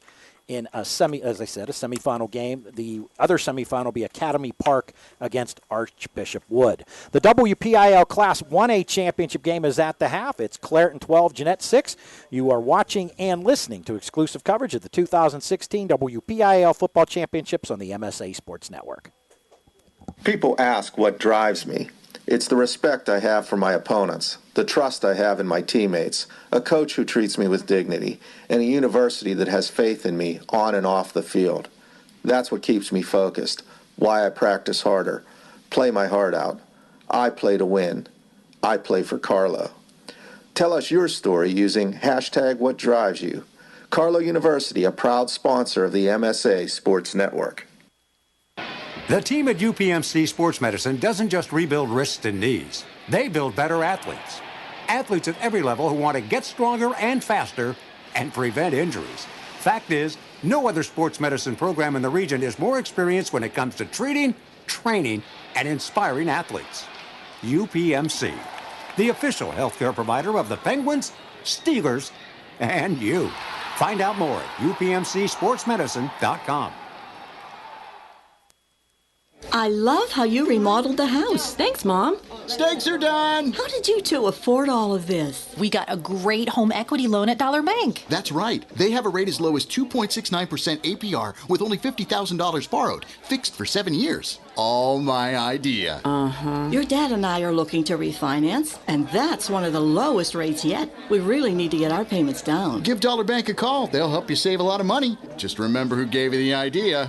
Oh, my. Talk to a Dollar Bank loan expert today. They're not paid a commission and only have your best interests in mind. Start saving money now. Refinance to one of the lowest rates around. 2.69% APR, fixed for 7 years. Longer terms are available. Stop by, call 1-800-242-BANK, or visit dollar.bank. Dollar Bank, mutually inspired. Rate is for well-qualified borrowers and includes a discount with a qualifying checking account. Not available for the refinance of a Dollar Bank loan, line, or mortgage of less than $15,000 in new money. Monthly payment of $13.07 per $1,000 borrowed. Other terms and conditions apply, subject to change without notice. Equal housing lender.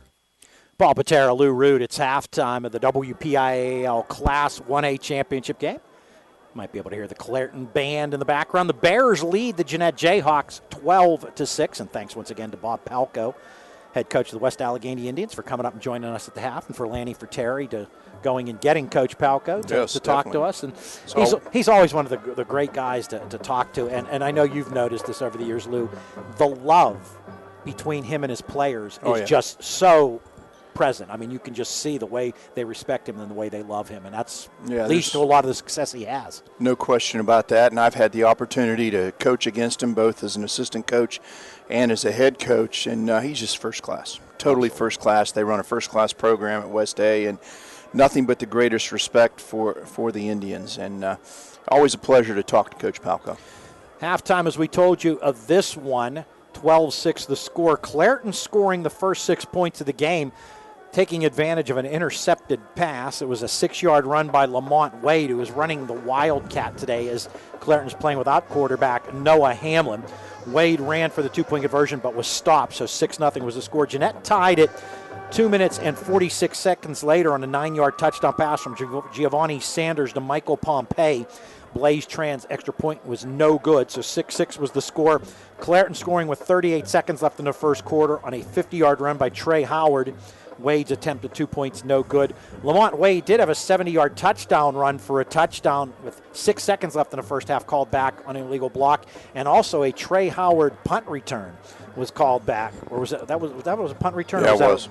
But it was a touchdown called back, or this score would be a lot more one-sided in favor of the Clairton Bears. But the Bears do lead 12-6. Winner gets Farrell in the PIAA semifinals. Farrell defeated Ridgeway Johnsonburg last night 20-7.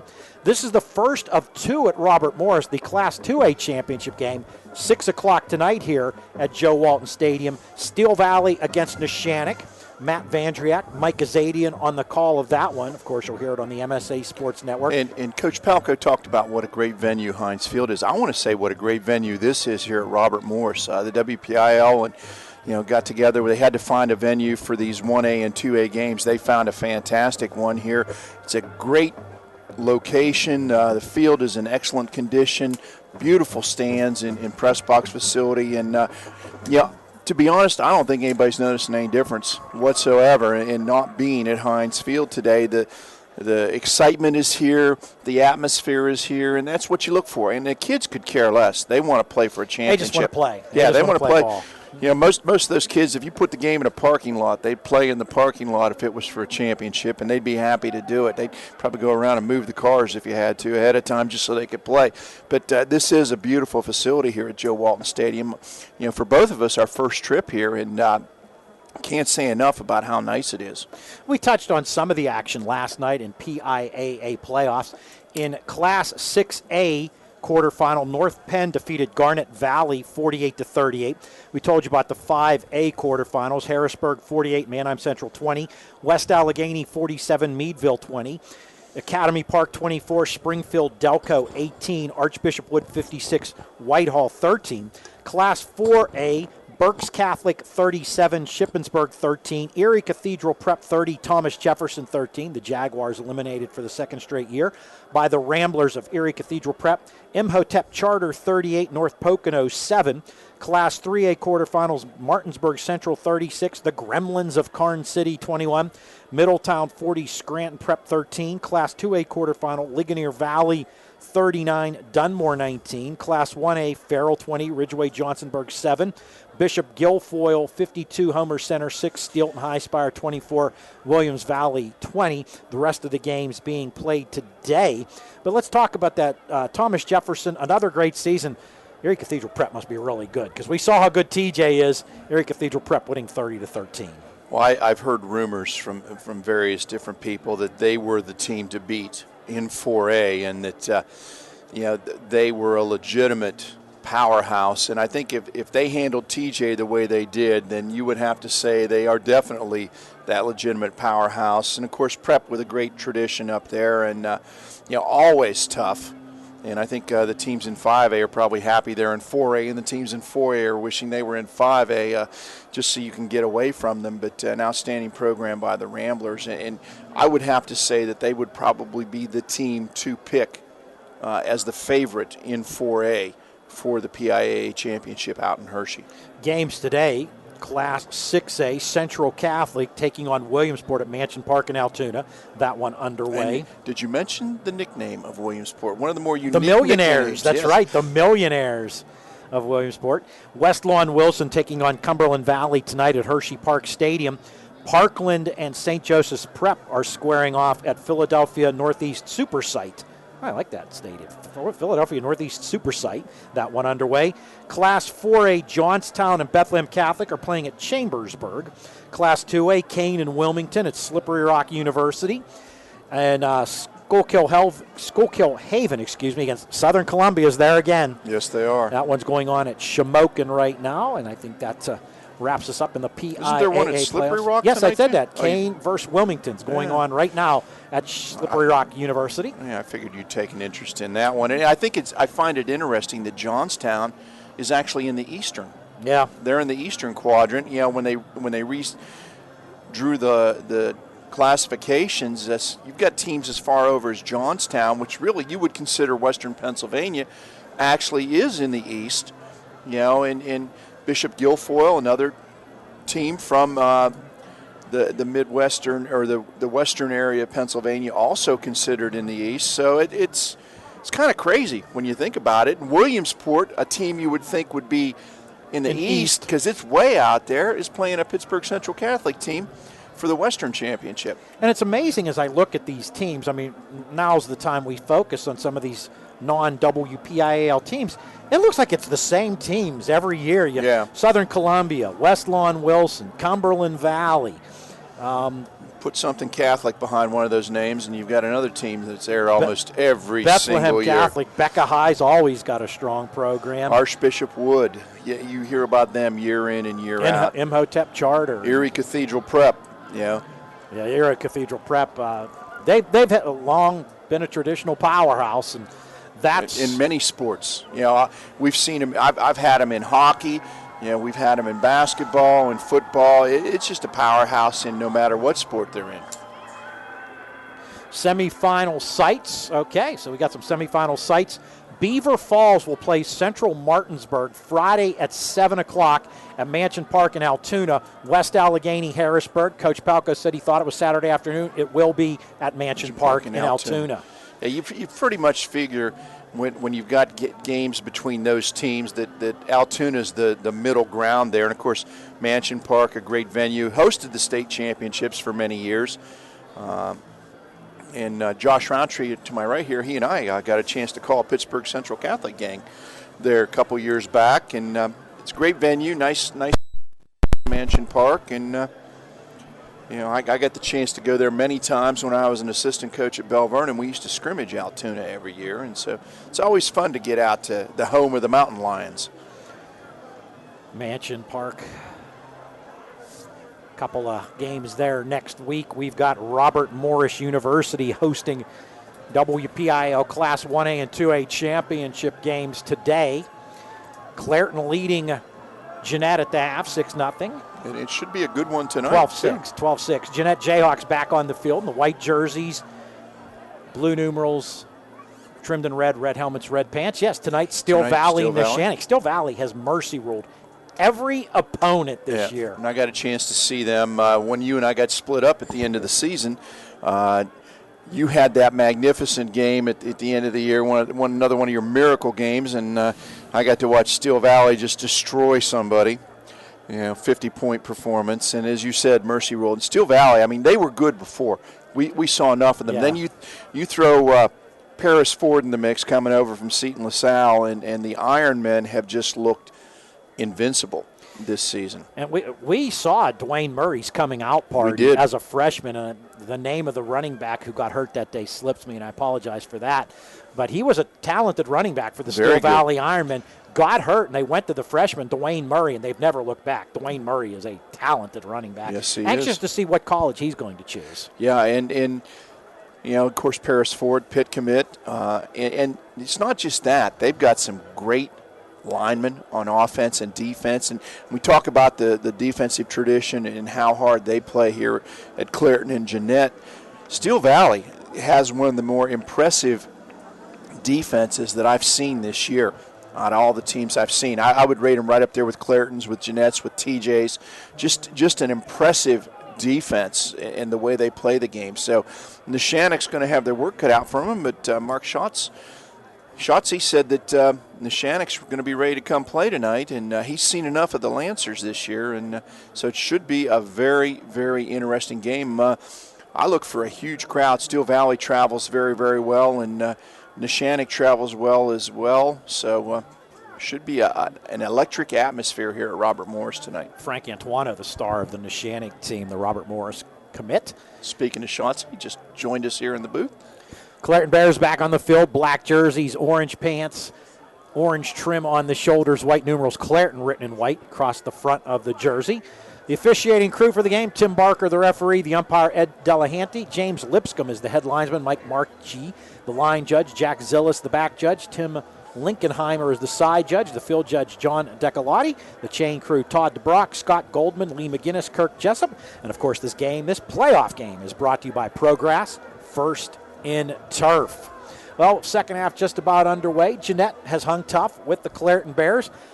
Couple of turnovers have really hurt the Jeannette Jayhawks. They had the intercepted pass that led to Clairton's first touchdown, and then Jeannette was deep inside Clairton territory late in the first half. A sack and a fumble turned the ball over. Yeah, and then almost led to a score as Lamont Wade had that long touchdown run called back with 6 seconds left, or it could have been, as you said, 18-6. And if they don't call back the punt return for a touchdown, it's 24-6 right now. So Jeannette hurt by the turnovers, but also have to feel very fortunate on a couple of those penalties that call back touchdowns against Clairton. First quarter score, PIAA Class 6A quarterfinal, Central Catholic 7, Williamsport 7. The Millionaires, I like that. Yep. My favorite is Northampton, the Concrete Kids, but that's a good one. The Carn City Gremlins is a good one. Yep. Yeah, if you there's websites you can go on and you can find unique nicknames for both high school and college. My favorite was always one from out in California, the Fighting Banana Slugs. One of those University of California at somewhere. They were known as the Fighting Banana Slugs. It's like, what is a Fighting Banana Slug? Janette kicks off to start the second half. Blaze Tran approaches the football, kicks it deep, handled by Trey Howard at the 17 of Clairton, running from left to right, bounces off one of his own bucklers, tries to take it outside, dancing around, gets over the 20, flag down as Howard is finally tackled at about the 25-yard line. But it looks like it's going to be another blocking penalty on a return for the Clairton Bears. Yes, it does. As proclaiming his innocence was Kiafi Fuqua. It never works, though, does it? Nah, it try does. to plead your case You like can plead. that. You're never going to win with the Zebras. It's not going to happen. They always win in the end. Face mask is the call against the Clairton Bears. Interesting call. Well, that's going to make it half the distance to the goal and put them back in there. Lamont Wade running the Wildcat for the Clairton Bears, who are playing their third straight game without senior quarterback Noah Hamlin. But on that last play, Wade showed he can throw the football. He tossed that one deep. We saw that in warm-ups. He's got a nice arm. He was throwing some nice deep balls. So it's 1st and 10, Clairton at its 15. Bears will go from left to right as we start the third quarter. Receivers trotting each way for the Bears. In fact, there'll be 2 receivers each way. Anthony Pruitt in the backfield with Lamont Wade. Starts to his right, was going to end up lining up to his left. Jeannette with 4 across the defensive front. Lamont Wade takes the snap and is going to run the football, finds a hole, was tripped up at about the 20 for a pickup of 5. Yeah, again, the quarterback power where he just follows the lead block, and that was Pruitt as his lead blocker. That time didn't go off tackle, saw an opening to the inside, cut it more over the guard's center hole, and was able to get 5 yards on the play. Lamont Wade had 57 yards on 10 carries in the first half, so that's enough to take him over the 2,000-yard mark for the season. Giovanni Sanders had 26 yards to lead Jeannette. He was 6 of 12 passing for 83 yards. Again, Wade carrying the football at the left side, bulls over a defender as he gets over the 25 to the 26, pick up 6, 1st and 10. Yeah, faked the jet sweep to Trey Howard, froze the defense for just a moment, and he was able to take it over the left side on the quarterback keep and get 6 bruising yards, as you mentioned. 1st and 10, Clairton at its 26-yard line.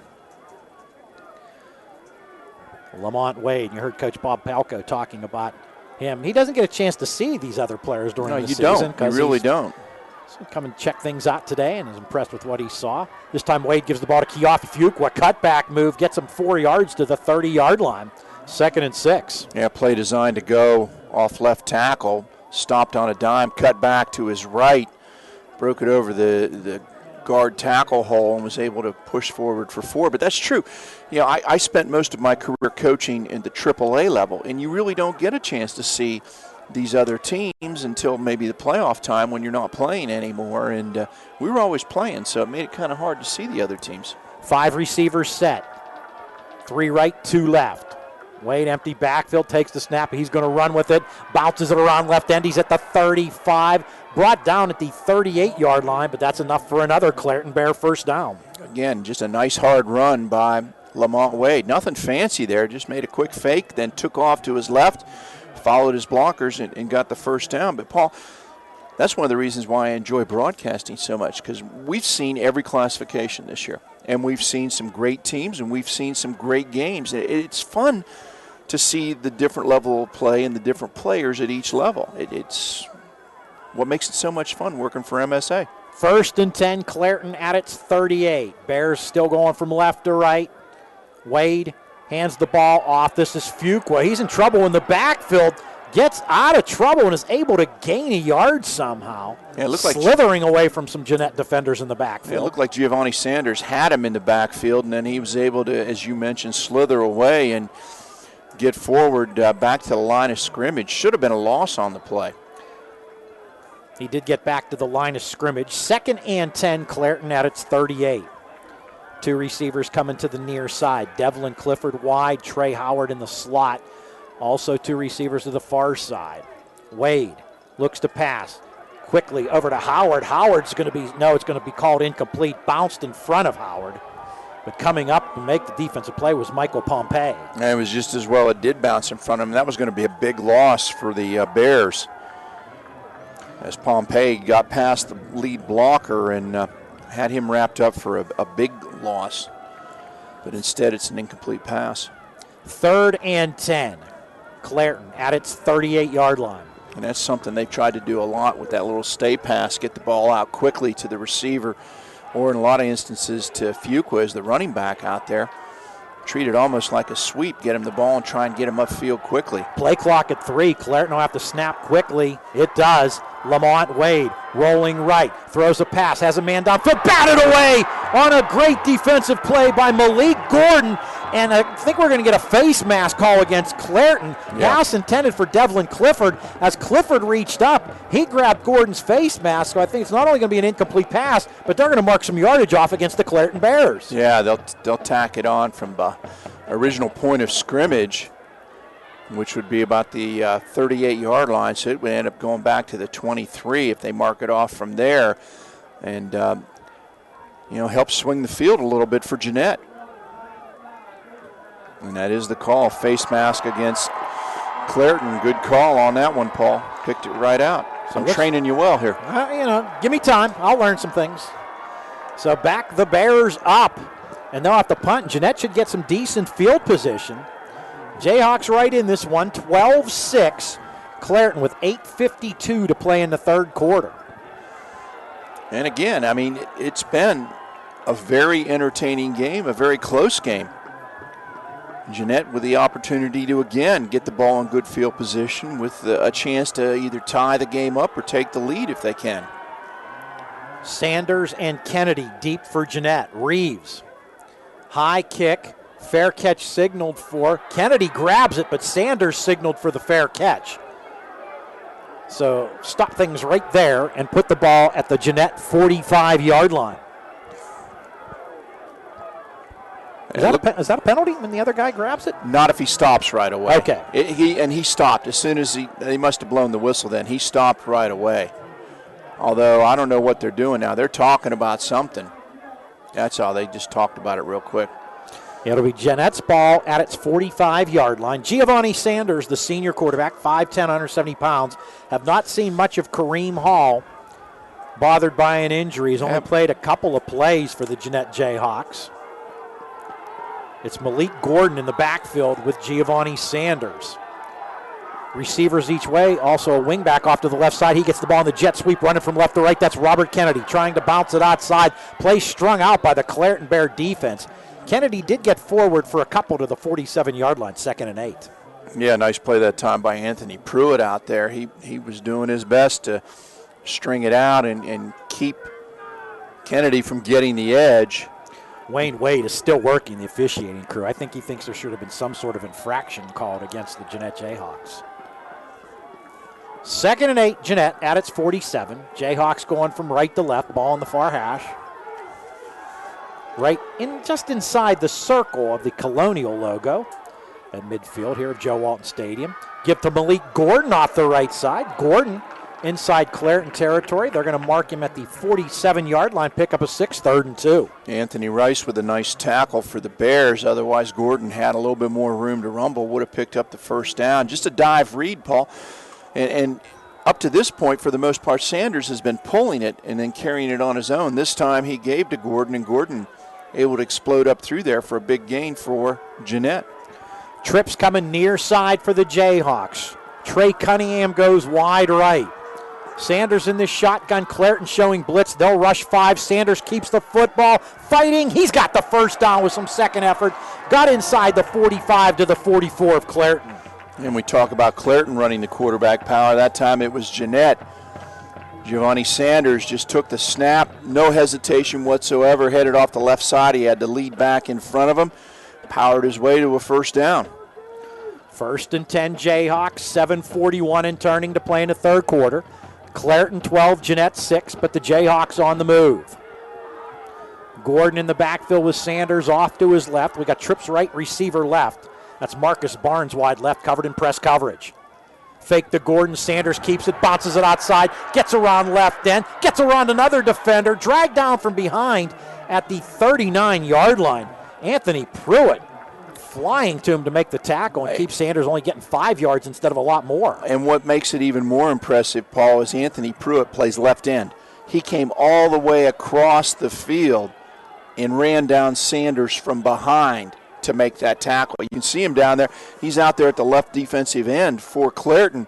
This ball ran, which would be on Jeanette's right offensively. Ball was run to the Clairton right defensively, and he ran him down from behind. 2nd and 5, Janette at the Clairton 39. Kennedy now in the backfield with Sanders. He gets the football, has a hole off the left side, inside the 35, close to the sticks. Looks like they're going to mark him at the 35, so only a 4-yard gain. That big hole closed quickly. And it closed courtesy of number 38, Lamont Wade, who came up in a hurry and made the stop. And you talked about the fact that colleges are looking at Lamont Wade on defense, and you can see why. He closed in a hurry from his free safety position, just came up there and shut the play down. 3rd and 1. Janette at the 35 of Clairton. Janette fans making some noise. Clairton 3 across the front, but the Bears are showing blitz with 3 other players.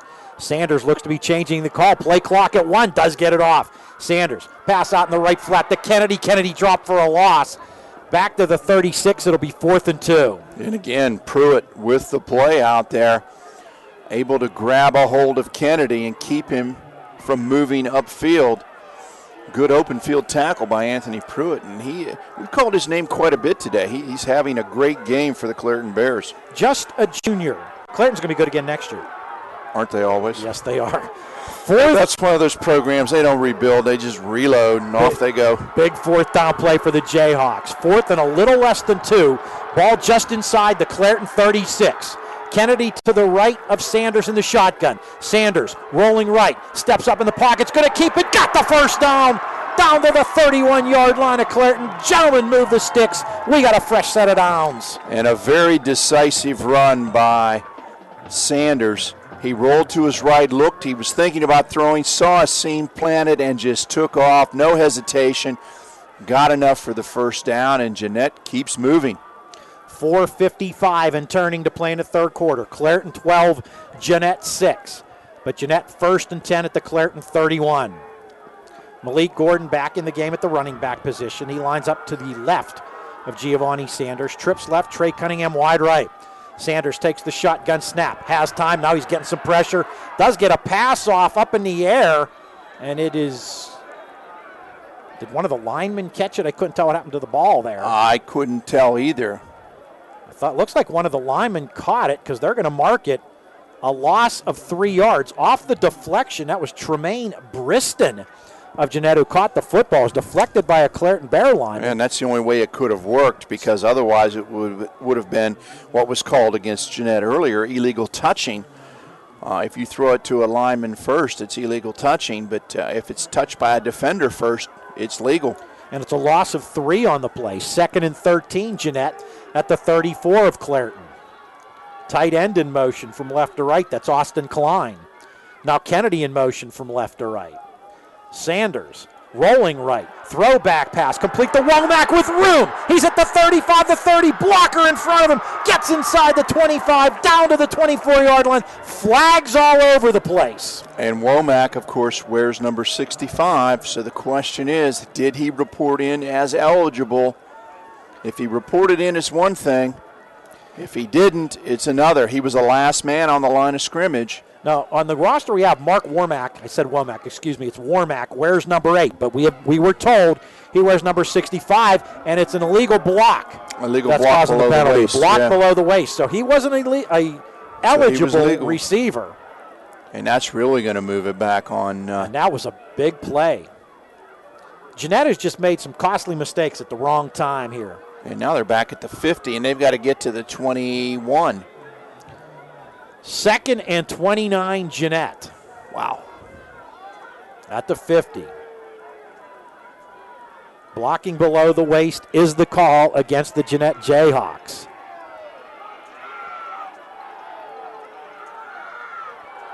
Now referee is coming over to talk to Lamont Wade. I don't know what he's Tim upset. Barker. I don't know why he's upset. He just got a huge penalty and it's 2nd and 29. Man, I'd be patting him on the back saying thanks. Sanders in the shotgun, Malik Gordon to his left. 2 receivers each way, man in motion. Fake the jet sweep. Sanders rolling right. He's got some pasture and he's going to run with it. And he fumbled the football. It's loose. There's a scramble for it. I think Sanders was able to pounce on it, but I'm not sure. He was. He was, but he was in open field and just dropped the football. Gain of 11 on the play. Could have been a lot more. But it's going to be 3rd and 18. Sanders had running room. Wow. And that's why it's high school football, Paul. You never know what's going to happen because ultimately, in the end, they're still just kids. 3rd and 18. The ball at the 39 of Clairton. Kennedy in the backfield with Sanders. Kennedy lining up to the left of the quarterback. And Giovanni Sanders rolling left. Kennedy in front of him as a blocker. Sanders throws. Pass complete on the near side. Inside to 30 to about the 29. Marcus Barnes, the sophomore, on the catch. Still a bit shy of the first down, but a more manageable 4th down play for Janette. Looks like it's going to be 4th and 9 at the 30. We told you Blaze Tran has 3 field goals this year, but probably a bit out of his range. And the wind, they're putting it at the 34. They did not give him the forward progress. Well, then they got even further to go, and that would make it 4th and 13. That would be a 51-yard field goal attempt at that point. 11th play of the drive for the Janette Jayhawks, courtesy of Steve Nagler. And they still got to get down to the 21, yeah. 4th and 13. Janette at the 34 of Clairton. 2 receivers each way. Gordon in the backfield. Now he's going to empty out of the backfield, go wide right. Sanders getting some pressure, throws, pass, intercepted by Lamont Wade. He's at the 30, the 35, the 40, breaks a tackle. Wade with a cutback inside Janette territory. Lamont Wade turns it on. Lamont Wade is gone for the Clairton touchdown. And no flags. 82 yards on the interception return. Wow, he just read the eyes of quarterback Giovanni Sanders, cut in front of the intended receiver who looked to be open, caught it, and was gone.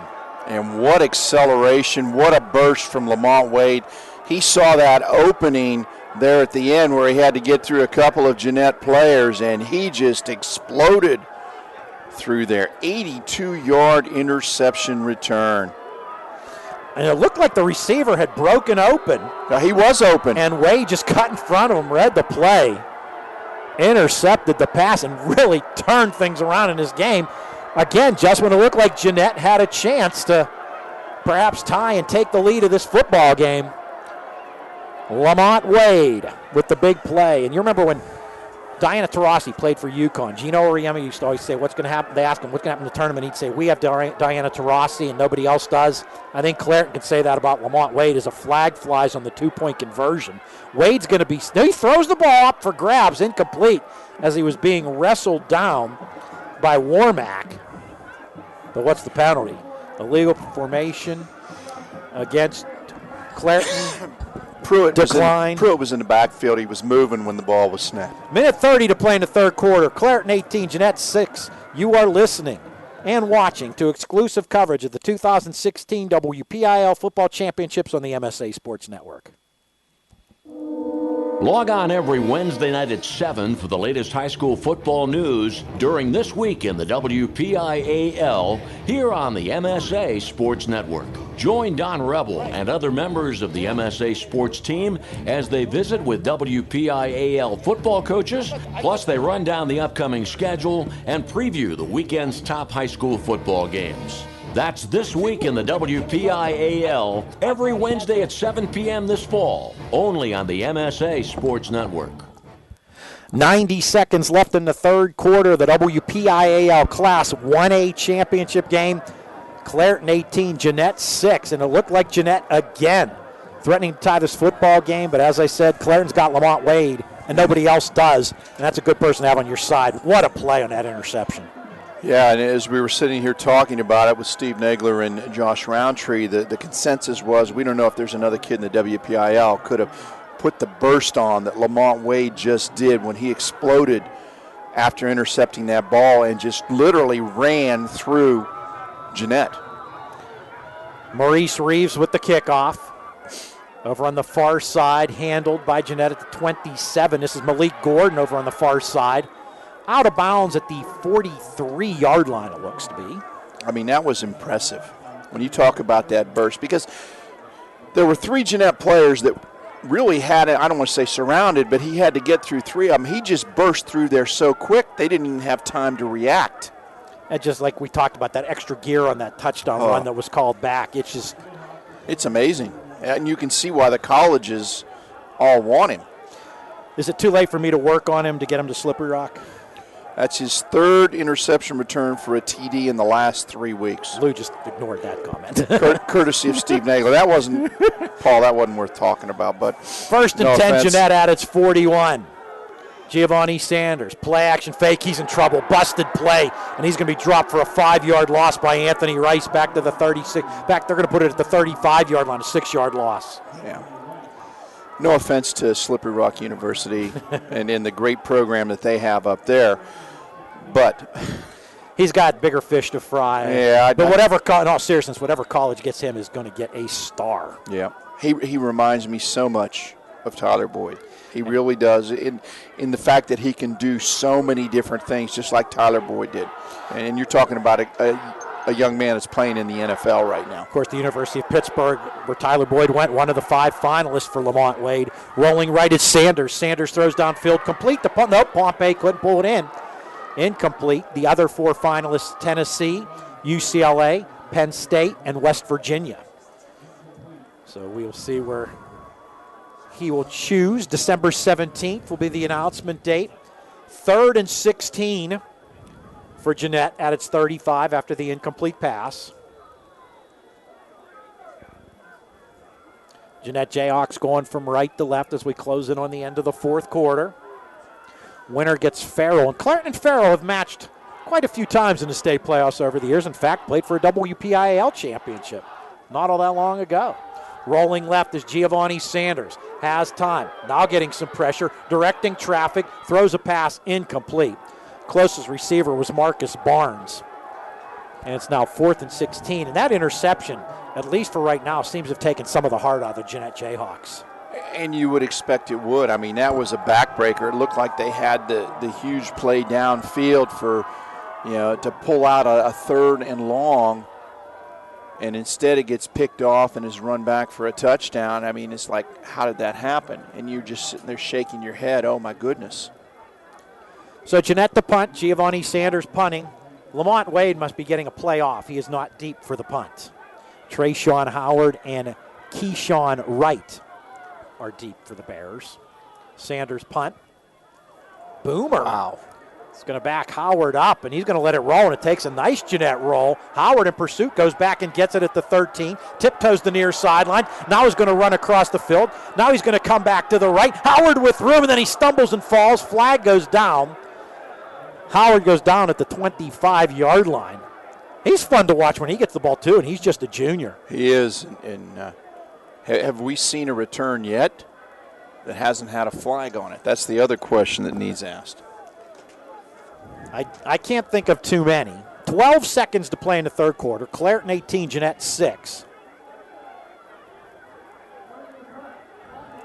Block in the back against the Clairton Bears.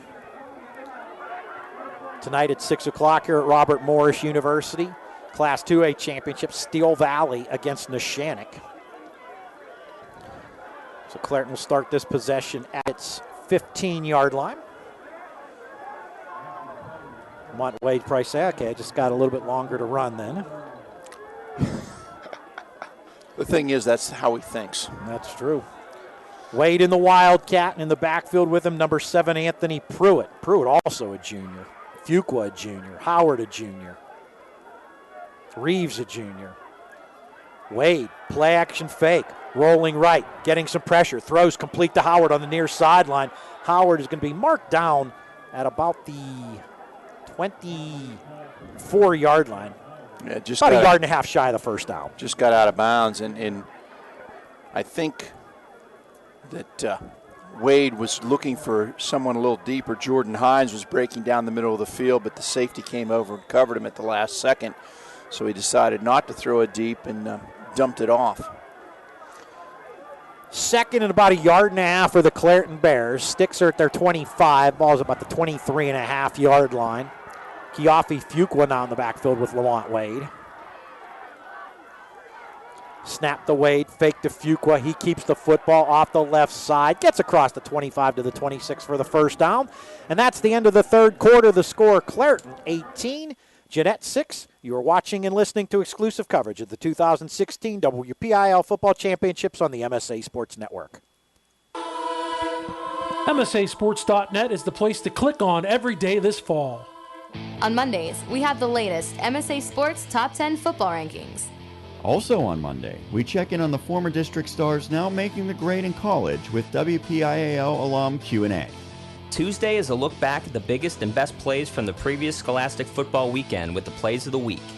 We go big game hunting on Wednesday with a preview of the top WPIAL football contests.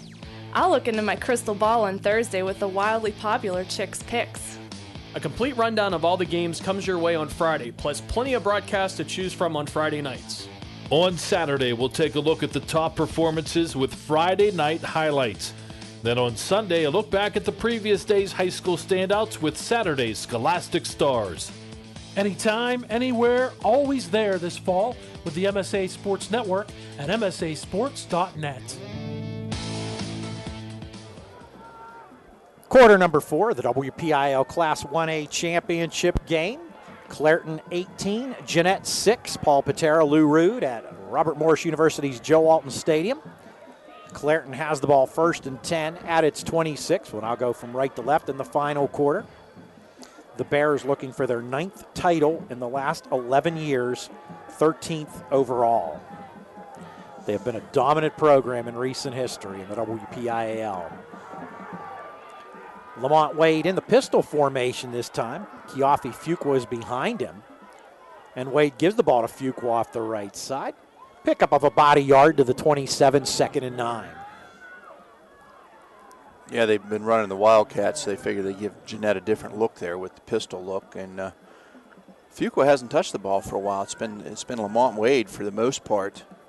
And Fuqua had some really nice runs earlier in the game. So I think maybe Clairton thinking that Jeannette might be keen on Wade, give the ball to Fuqua and see what happens. And I wouldn't be surprised to see Trey Howard get the ball again here very shortly here. He's been very effective on that jet sweep. He's going to line up to the right.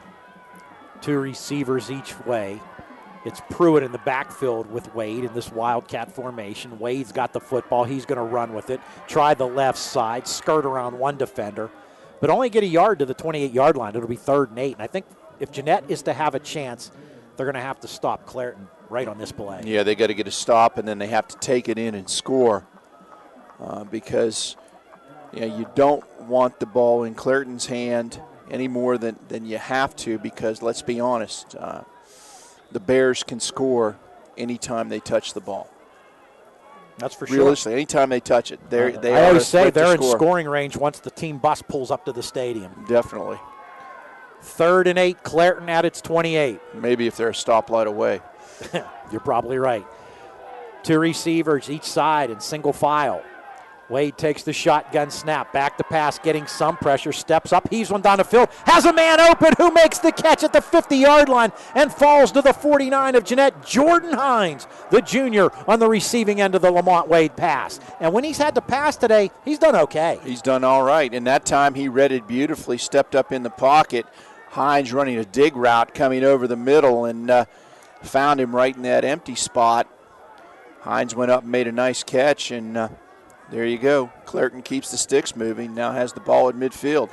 10:07 and turning to play in the 4th quarter. Clairton 18, Jeannette 6. And the Bears can take more time off the clock with a fresh set of downs. Trayshawn Howard in motion, runs into Wade, but still gets the football on the jet sweep, and he's got room. Trayshawn Howard somehow got 10 yards out of that play. The explosion of Howard reminds you a little bit of Wade's. Not quite as explosive as Wade, but very similar that time. He got the ball, saw a seam, and that's what you love as a coach. When you see that back moving laterally, they see a seam, they plant and explode and go north and south. That's exactly what he did. He was going north and south before Jeannette could react, and that's why he was able to get the first down. 1st and 10, Clairton at the Jeannette 40. The Bears looking to put the finishing touches on this one. Now a pistol formation. Fuke one back of Wade. Wade drops the snap and is going to keep the football. Get a yard to the 39. Make it 2nd and 9, but Lamont Wade did well just to keep possession of the football and even get a yard on the play. Now he looks to be a bit hurt. Yeah, gimping just a little bit there. You're not going to get him out of this football game. No. Hey, they've got enough weapons as is. I mean, he could give it to Fuqua. He could give it to Howard. He could throw the ball downfield. 2nd and 9, Clairton at the Jeannette 39. Staying with that pistol formation. Lamont Wade has run the Wildcat all day. Now in the pistol with Fuqua behind him. Howard in motion from left to right. It's a fake to Fuqua. Wade keeps it, breaks a tackle in the backfield. Now cocks his arm as if to throw. Throws a pass downfield. It is caught at the 10, the 15, and taking it into the end zone is Keafi Fuqua, but there is a penalty marker down. Great play by Fuqua on the catch. Went up and caught the ball at its highest point, but a flag down once again. If this kid's called back, that's what 3 touchdowns called back in the game now against Clairton. Do you think with all that going on, Wade taking so long to run, that there was an illegal man downfield? No, they called illegal block in the back. Oh, okay. Was the ruling by the official. Illegal block in the back against Clairton, so the 3rd touchdown the Bears have scored that has been nullified. And Coach Wayne Wade is not a happy camper right now. He's trying to work the officials, but they're ignoring him. Now he wants to know what the call was all about. 8:28 to play in the 4th quarter. Clairton leads 18-6 over Jeannette. So put the ball back in Clairton territory at the 48. So it'll be 2nd and 22 for the Bears. Tripp's going far side, flanking out right. Trey Howard is one of those 3. Devlin Clifford, Keyshawn Wright, the other 2. Now Howard in motion from right to left. Wade gives the ball to Fuqua, and he's stacked up at the line of scrimmage. Flag down. I think we might get a face mask call against Jeannette. Yeah, I'm wondering, because the way Fuqua reacted, he was not happy, and it is indeed a face mask going to be the call. That's the indication. Kareem Hall was around the football. Kareem Hall hasn't played much on offense, but he's out there on defense. I think he might be the one called for the face mask. Yeah, the way Fuqua just got jerked around very quickly. And that's an automatic first down, too. So that takes away all that worry about going a long way to get the first down. That should be an automatic first down. Now Roy Hall's not happy with the officials. Should be an automatic first down. They got 2nd and 7 on the scoreboard. Ball at the 37 of Jeannette. Wildcat formation, empty backfield. Trips right, 2 receivers left. Lamont Wade takes the snap, runs off the left side, tripped up after a pickup of a yard to the 36-yard line. It'll be 3rd and 6. But nice play by Jordan Sullivan on the defensive line by Jeannette. Submarine Lamont Wade. Took him down before he could really get moving. Clairton still chewing time off the clock. 2nd quarter score, PIAA Class 6A quarterfinals, Central Catholic 35. Williamsport 7. J.J. Younger, 4 touchdown runs and 184 yards. So the Vikings outlasting the Millionaires so far. 3rd and 6, Clairton at the Jeannette 36. Lamont Wade waiting the snap. Keyshawn Wright in the backfield with him to his right. Trey Howard in motion from left to right. Lamont Wade takes the snap. He rolls right. Throws underneath, pass complete. And that's Howard dancing around. He's at the 30, going across the field. He's at the 25, gets a block at the 20. Stutter step move, pushed out of bounds by Malik Gordon at about the 19-yard line. He made about 7 different moves in that catch and run that if Jeannette didn't cut him off at each one, he was gone.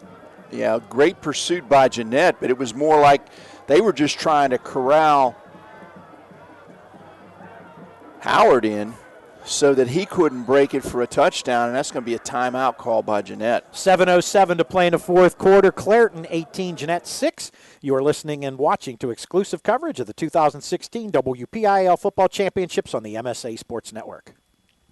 Officially Sports is your one-stop shop for all your officiating needs. If you need a shirt, jacket, pants, shoes, whistles, etc., Officially Sports has it all, and they are the sole licensed supplier for the Pennsylvania Interscholastic Athletic Association. Officially Sports also provides custom bags and apparel to help promote your officials association. Order online at www.officiallysports.com or call 1-800-934-4555. That's 1-800-934-4555. Call today. And we are back here at Robert Morris University. Lou Rood, Paul Paterra. And what was the consensus back there? You guys were talking, had some deep conversation going on. I was listening to the spot. Well, today's playoff game is brought to you by Progress, First and Turf. That was the consensus. That is the consensus. 7:07 to play in the fourth quarter. 18-6, Clairton leading Jeannette. WPIAL Class 1A championship game. And the Bears have it 1st and 10 at the Jeannette 19-yard line. And Roy Hall taking a time out there probably just to reassure his guys, tell them not to give up.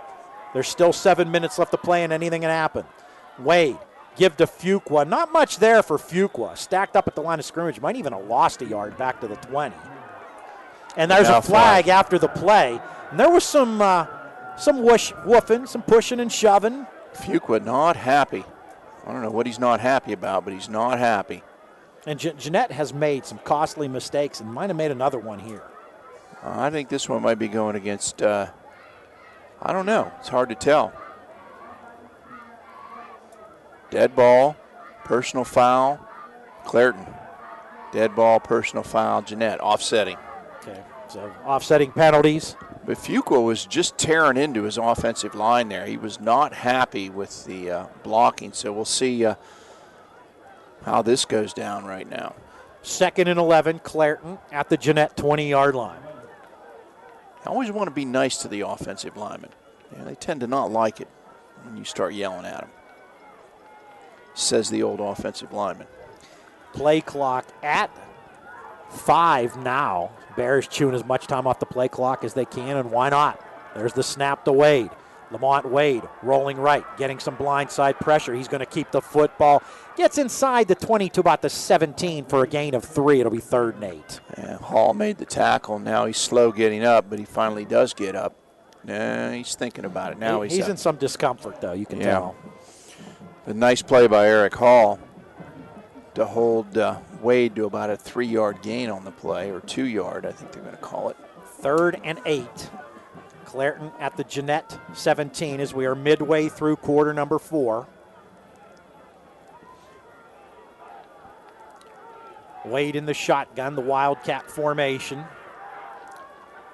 Jordan Hines goes in motion from left to right and goes wide right. Howard in the slot that way. Now he goes in motion, gets the ball in the jet sweep from right to left. Trey Howard dances it outside. He's in trouble. Going to be dropped for a loss by Giovanni Sanders back to the 19-yard line. Yeah, Sanders did a real nice play, fought off the block of Devlin Clifford and kept contained, able to bring down Howard, in a huge play for Jeannette's defense on that one, and now another huge one coming up on 4th down. They've got to hold them right here and get the ball back so that they've got a chance to. They still need 2 scores here and down to about 5:15 to go in the game. 4th and 10, Clairton at the Jeannette 19-yard line. Wade with Fuqua in the backfield. Howard in the slot to the left. Pruitt, wing back right. Wade's got the football. Lamont Wade rolling right. Here comes the pressure. Wade retreating. Lamont Wade's in trouble. He's going to be dropped all the way back at about the 42-yard line. A loss on the play. The ball is loose. They're going to call it a fumble. But still, nonetheless. Better off if they hadn't for Jeannette, because they'd have it out the 45. Now they're going to get it about the 30. Looks like they're marking it the 36, but still a loss of 17 on the play. Lamont Wade would have been better off just heaving the ball downfield. Yep. 4:46 to play in the fourth quarter. It's 18-6, Clairton leading Jeannette, but 1st and 10 for the Jayhawks at their 36-yard line. The Jayhawks have 2 timeouts remaining. They have shown the ability to be explosive this season. They're going to need to be quickly to get back into this one. Bears shuffling a defensive player on the field very late. Sanders takes the snap, throws the pass, almost intercepted by Trey Howard.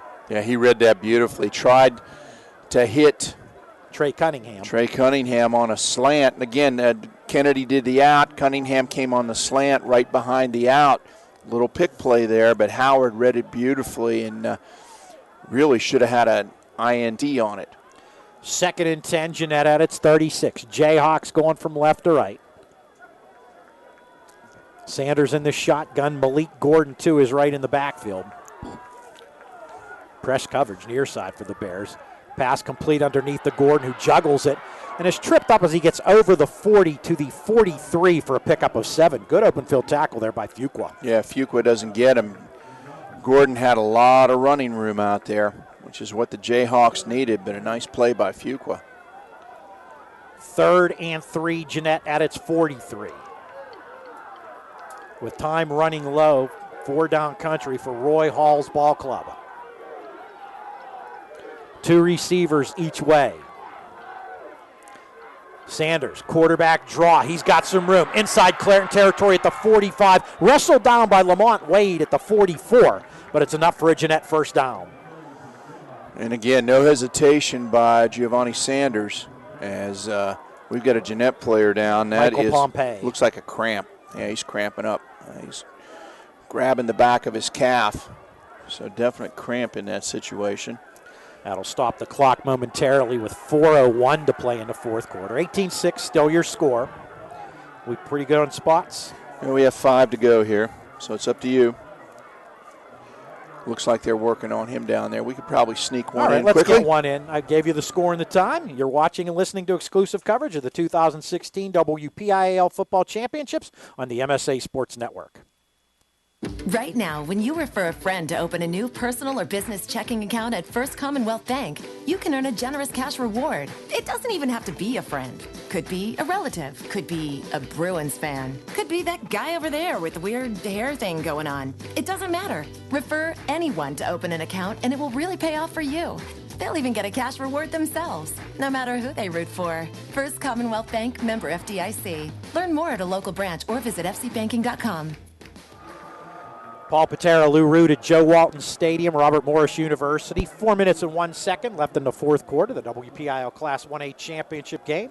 Clairton leading Jeannette 1-6 as Michael Pompey limps off the field. A quick number here from Josh Roundtree. Clairton 10 penalties for 93 yards. Jeannette 5 penalties, 59 yards. And 3 touchdowns called back for Clairton out of those 10 penalties. 1st and 10, Jeannette at the 44 of Clairton. Giovanni Sanders out of the shotgun, throwing deep, far side, incomplete.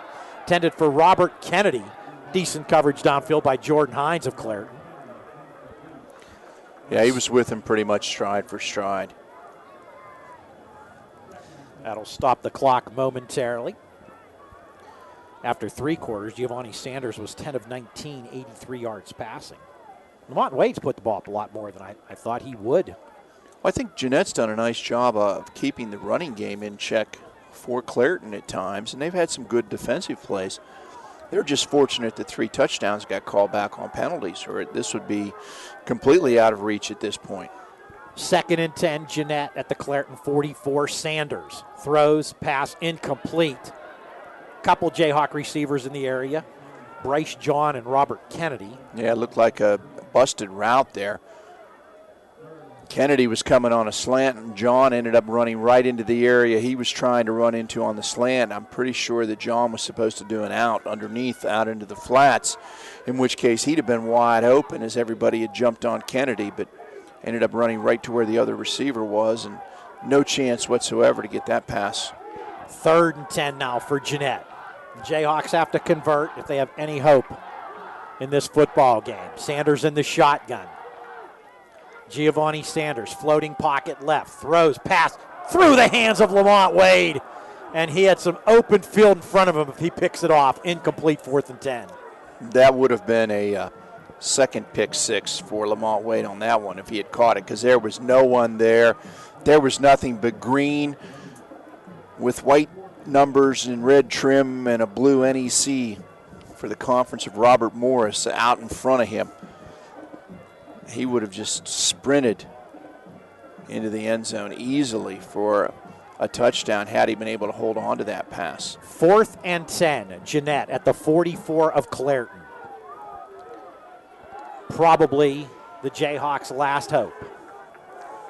Sanders in the shotgun, Gordon to his left.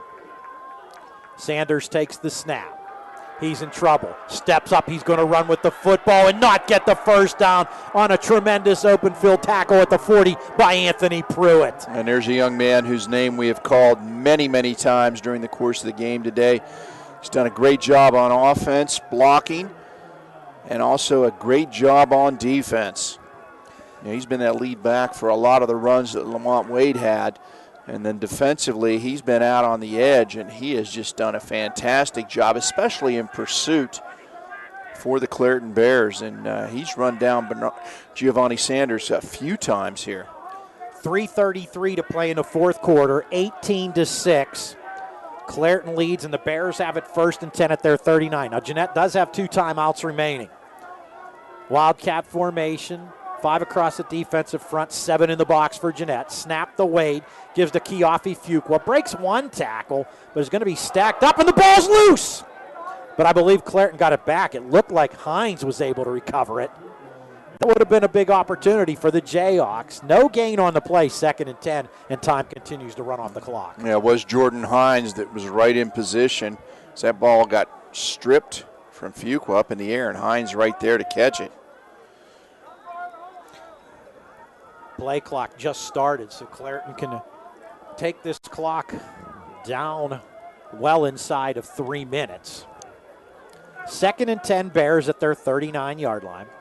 And if they can get a stop here, you can see Jeannette probably starting to use their timeouts.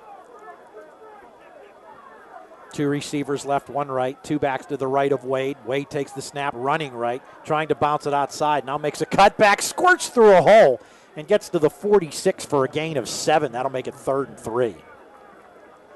Looked like they had him stopped, and he just found that little crack. Yeah, the thing with Wade is as soon as he sees a crack, and you were right, there wasn't much room there. When he sees that crack, he plants that foot, and he just accelerates through the hole so quick. You have to be on your toes as a defender, and really you have to be broken down and ready to make the tackle, because otherwise he's just going to run right through you, as he's done many, many times over the course of this afternoon. Coach Roy Hall has not used a timeout yet as the clock winds down to 2 minutes to play. 3rd and 3, Clairton at its 46. Play clock is at 6, and Wade's been running it down very nicely. Snap at 1. Lamont Wade has the football. He's running left with blockers in front of him. 50, 45, makes a cut. Lamont Wade is gone again. Catch me if you can. A 54-yard touchdown run by Lamont Wade. And that time a little counter action on the part of Clairton. The 2 backs were on the right. Snap went to Lamont Wade. The 2 backs came across the formation to the left, leading the way. Wade had a pair of lead blockers, takes it in for the touchdown from 54 yards out, and that should ice it. Somebody is hurt in the far corner of the stadium here. Can't tell who it is. I don't know if it's Lamont. Is it Wade? It's Lamont Wade. He is standing up now, but he's remember, he is just a few weeks from knee surgery. And he's got a little hitch in the giddy up. Just a little bit, but he's coming off. He's able to walk under his own power as he comes down the sideline. And there was that gear we talked about again. There's a defender maybe 1 yard away from him, and then you forget it. He just explodes, and you can't catch him. Yeah, he definitely put it into high gear there, and that was it. Clairton, as they always do, the Bears will go for 2, and Lamont Wade's going to be on the sidelines. Awaiting the snap is Keyshawn Wright, the junior. Trey Howard in motion from left to right.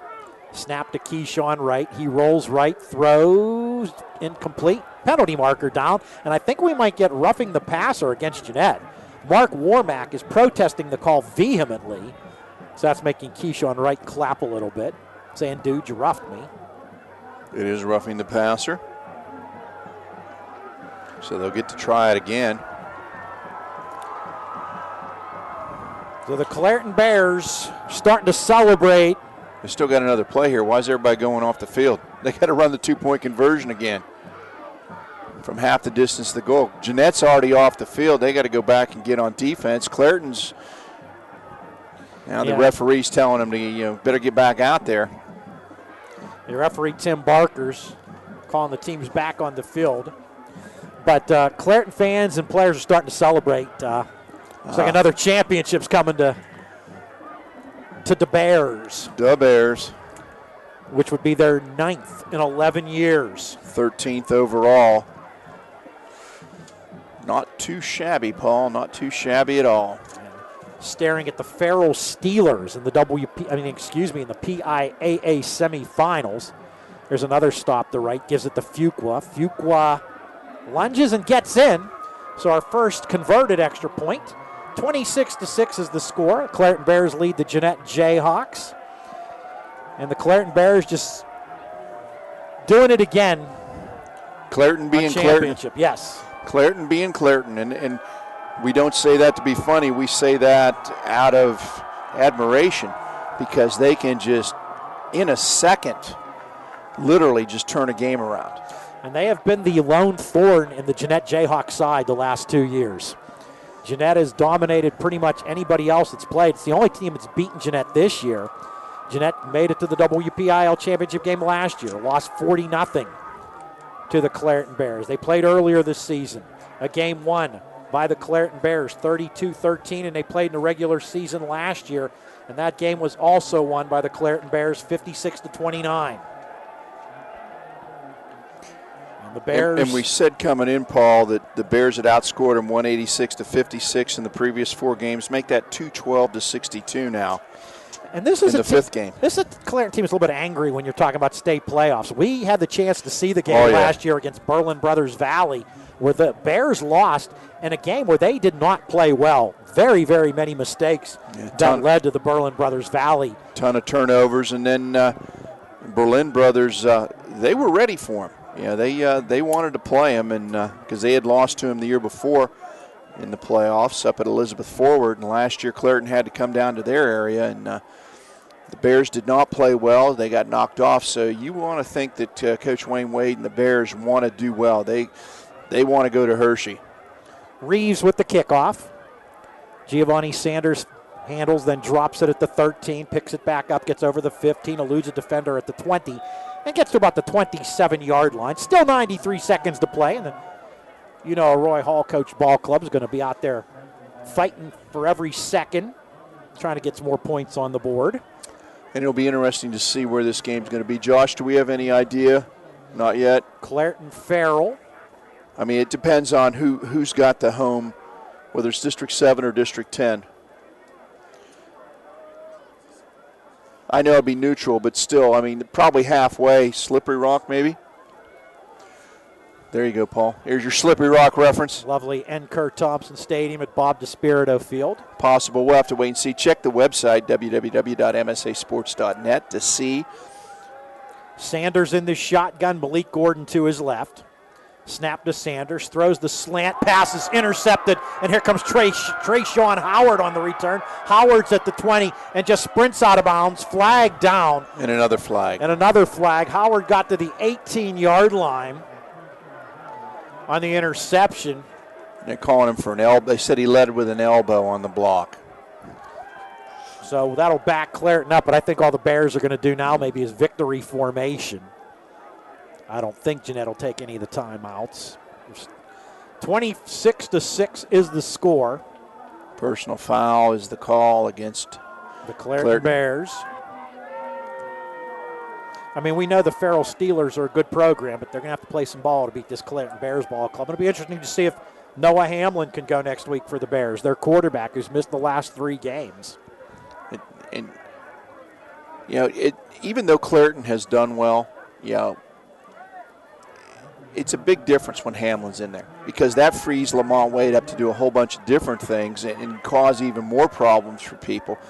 And Hamlin is an outstanding athlete and a talent in his own right. So, obviously Clairton would like to have everybody back for next week against Farrell. But even without Noah Hamlin, they are still a force to be reckoned with just because of the talent that they have. Wade on the sidelines. Keyshawn Wright gives the ball to Keofi Fuqua. Another flag. Fuqua got inside the 30 to the 27-yard line, it looks like. How many penalties is that on Clairton now? A lot. A lot, yeah. A lot.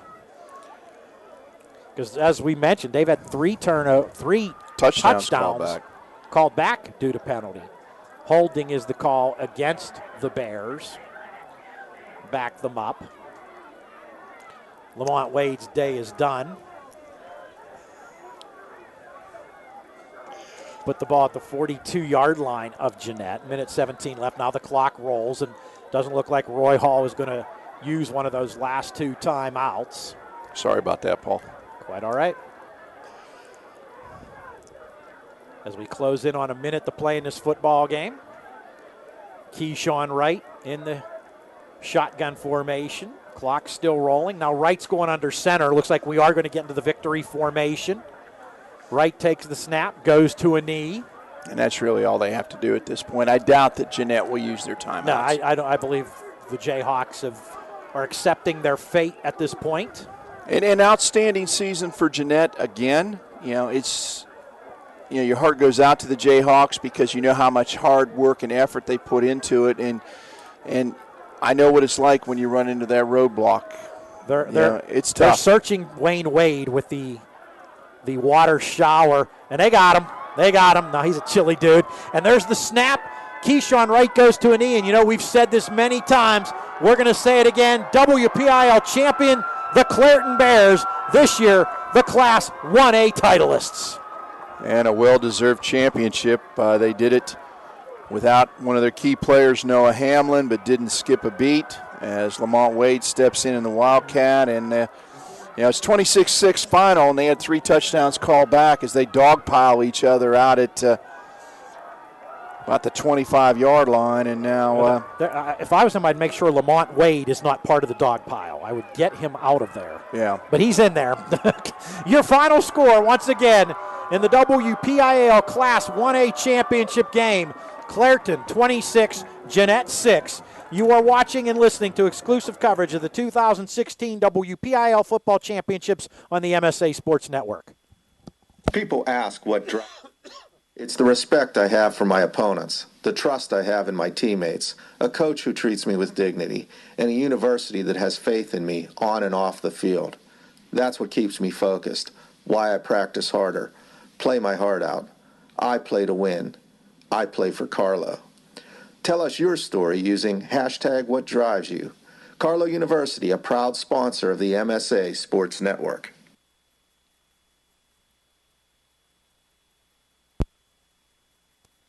The team at UPMC Sports Medicine doesn't just rebuild wrists and knees. They build better athletes.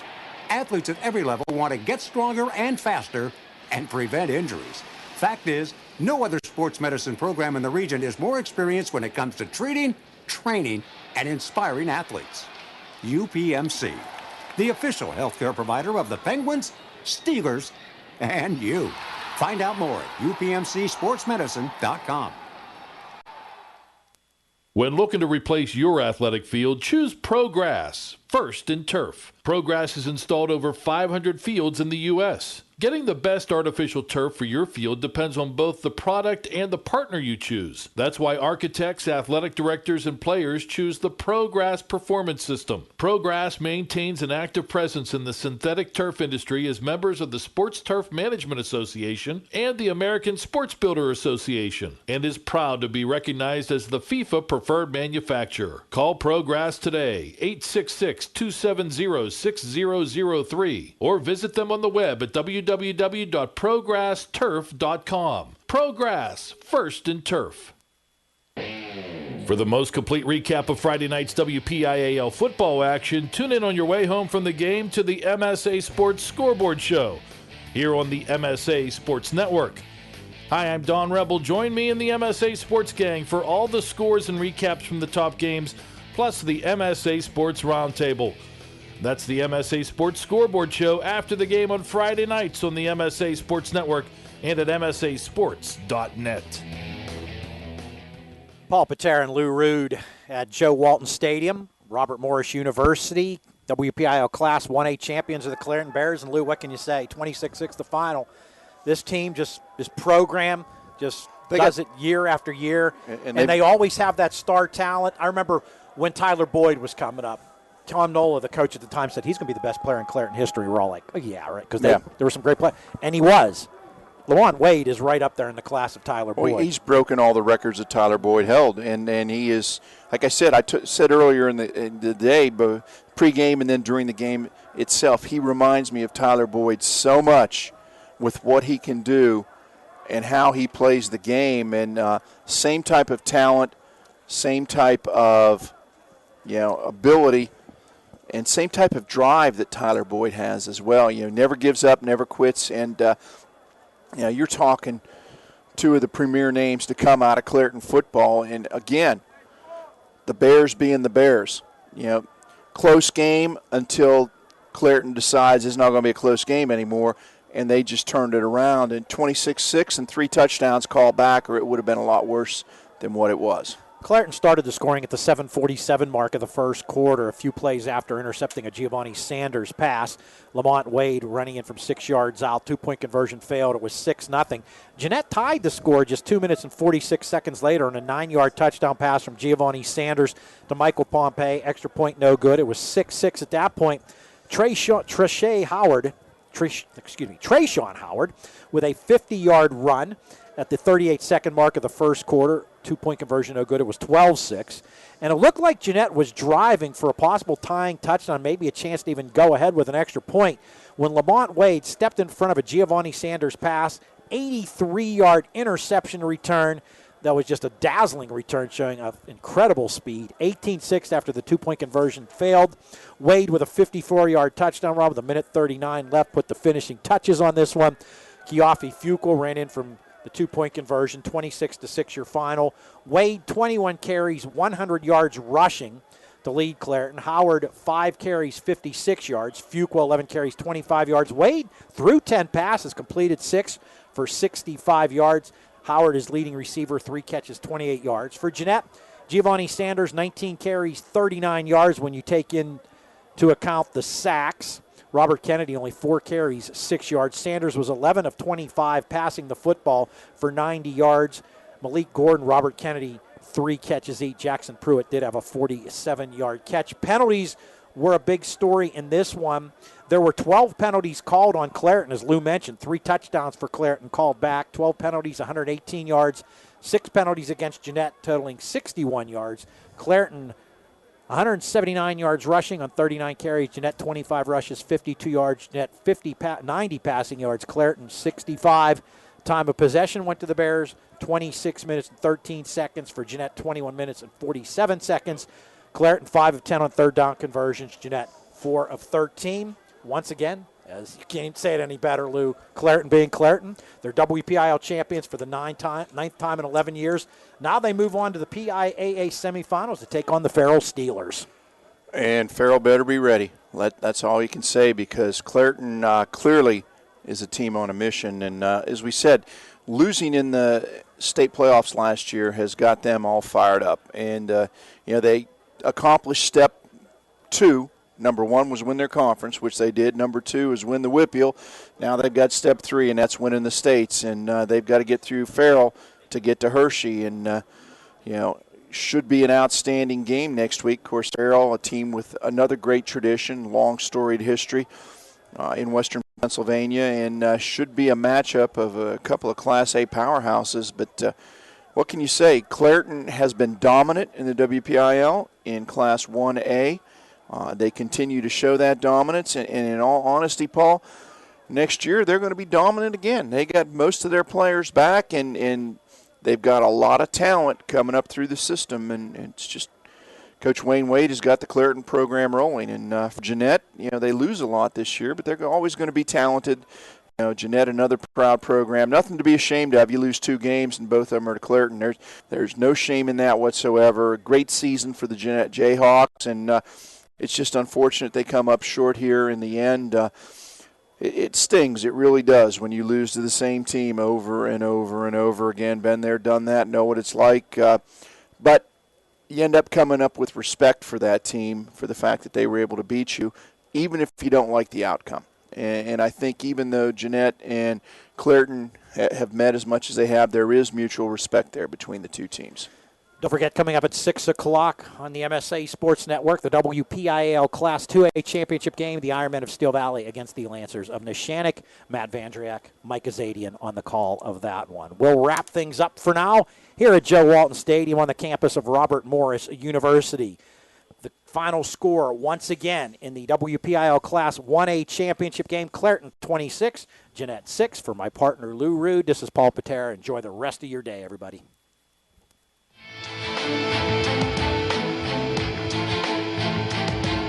You have been listening to exclusive coverage of the 2016 WPIAL football playoffs at MSAsports.net.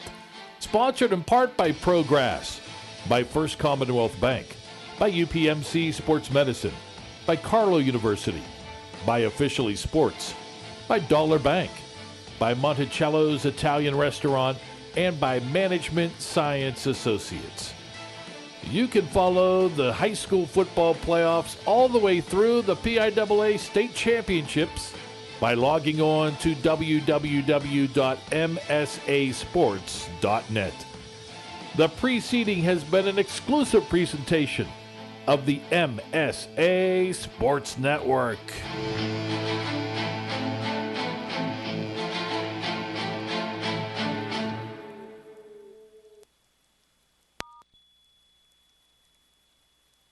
MSA Sports. Press 1 to resume or 3 to end broadcast. Your broadcast has been ended.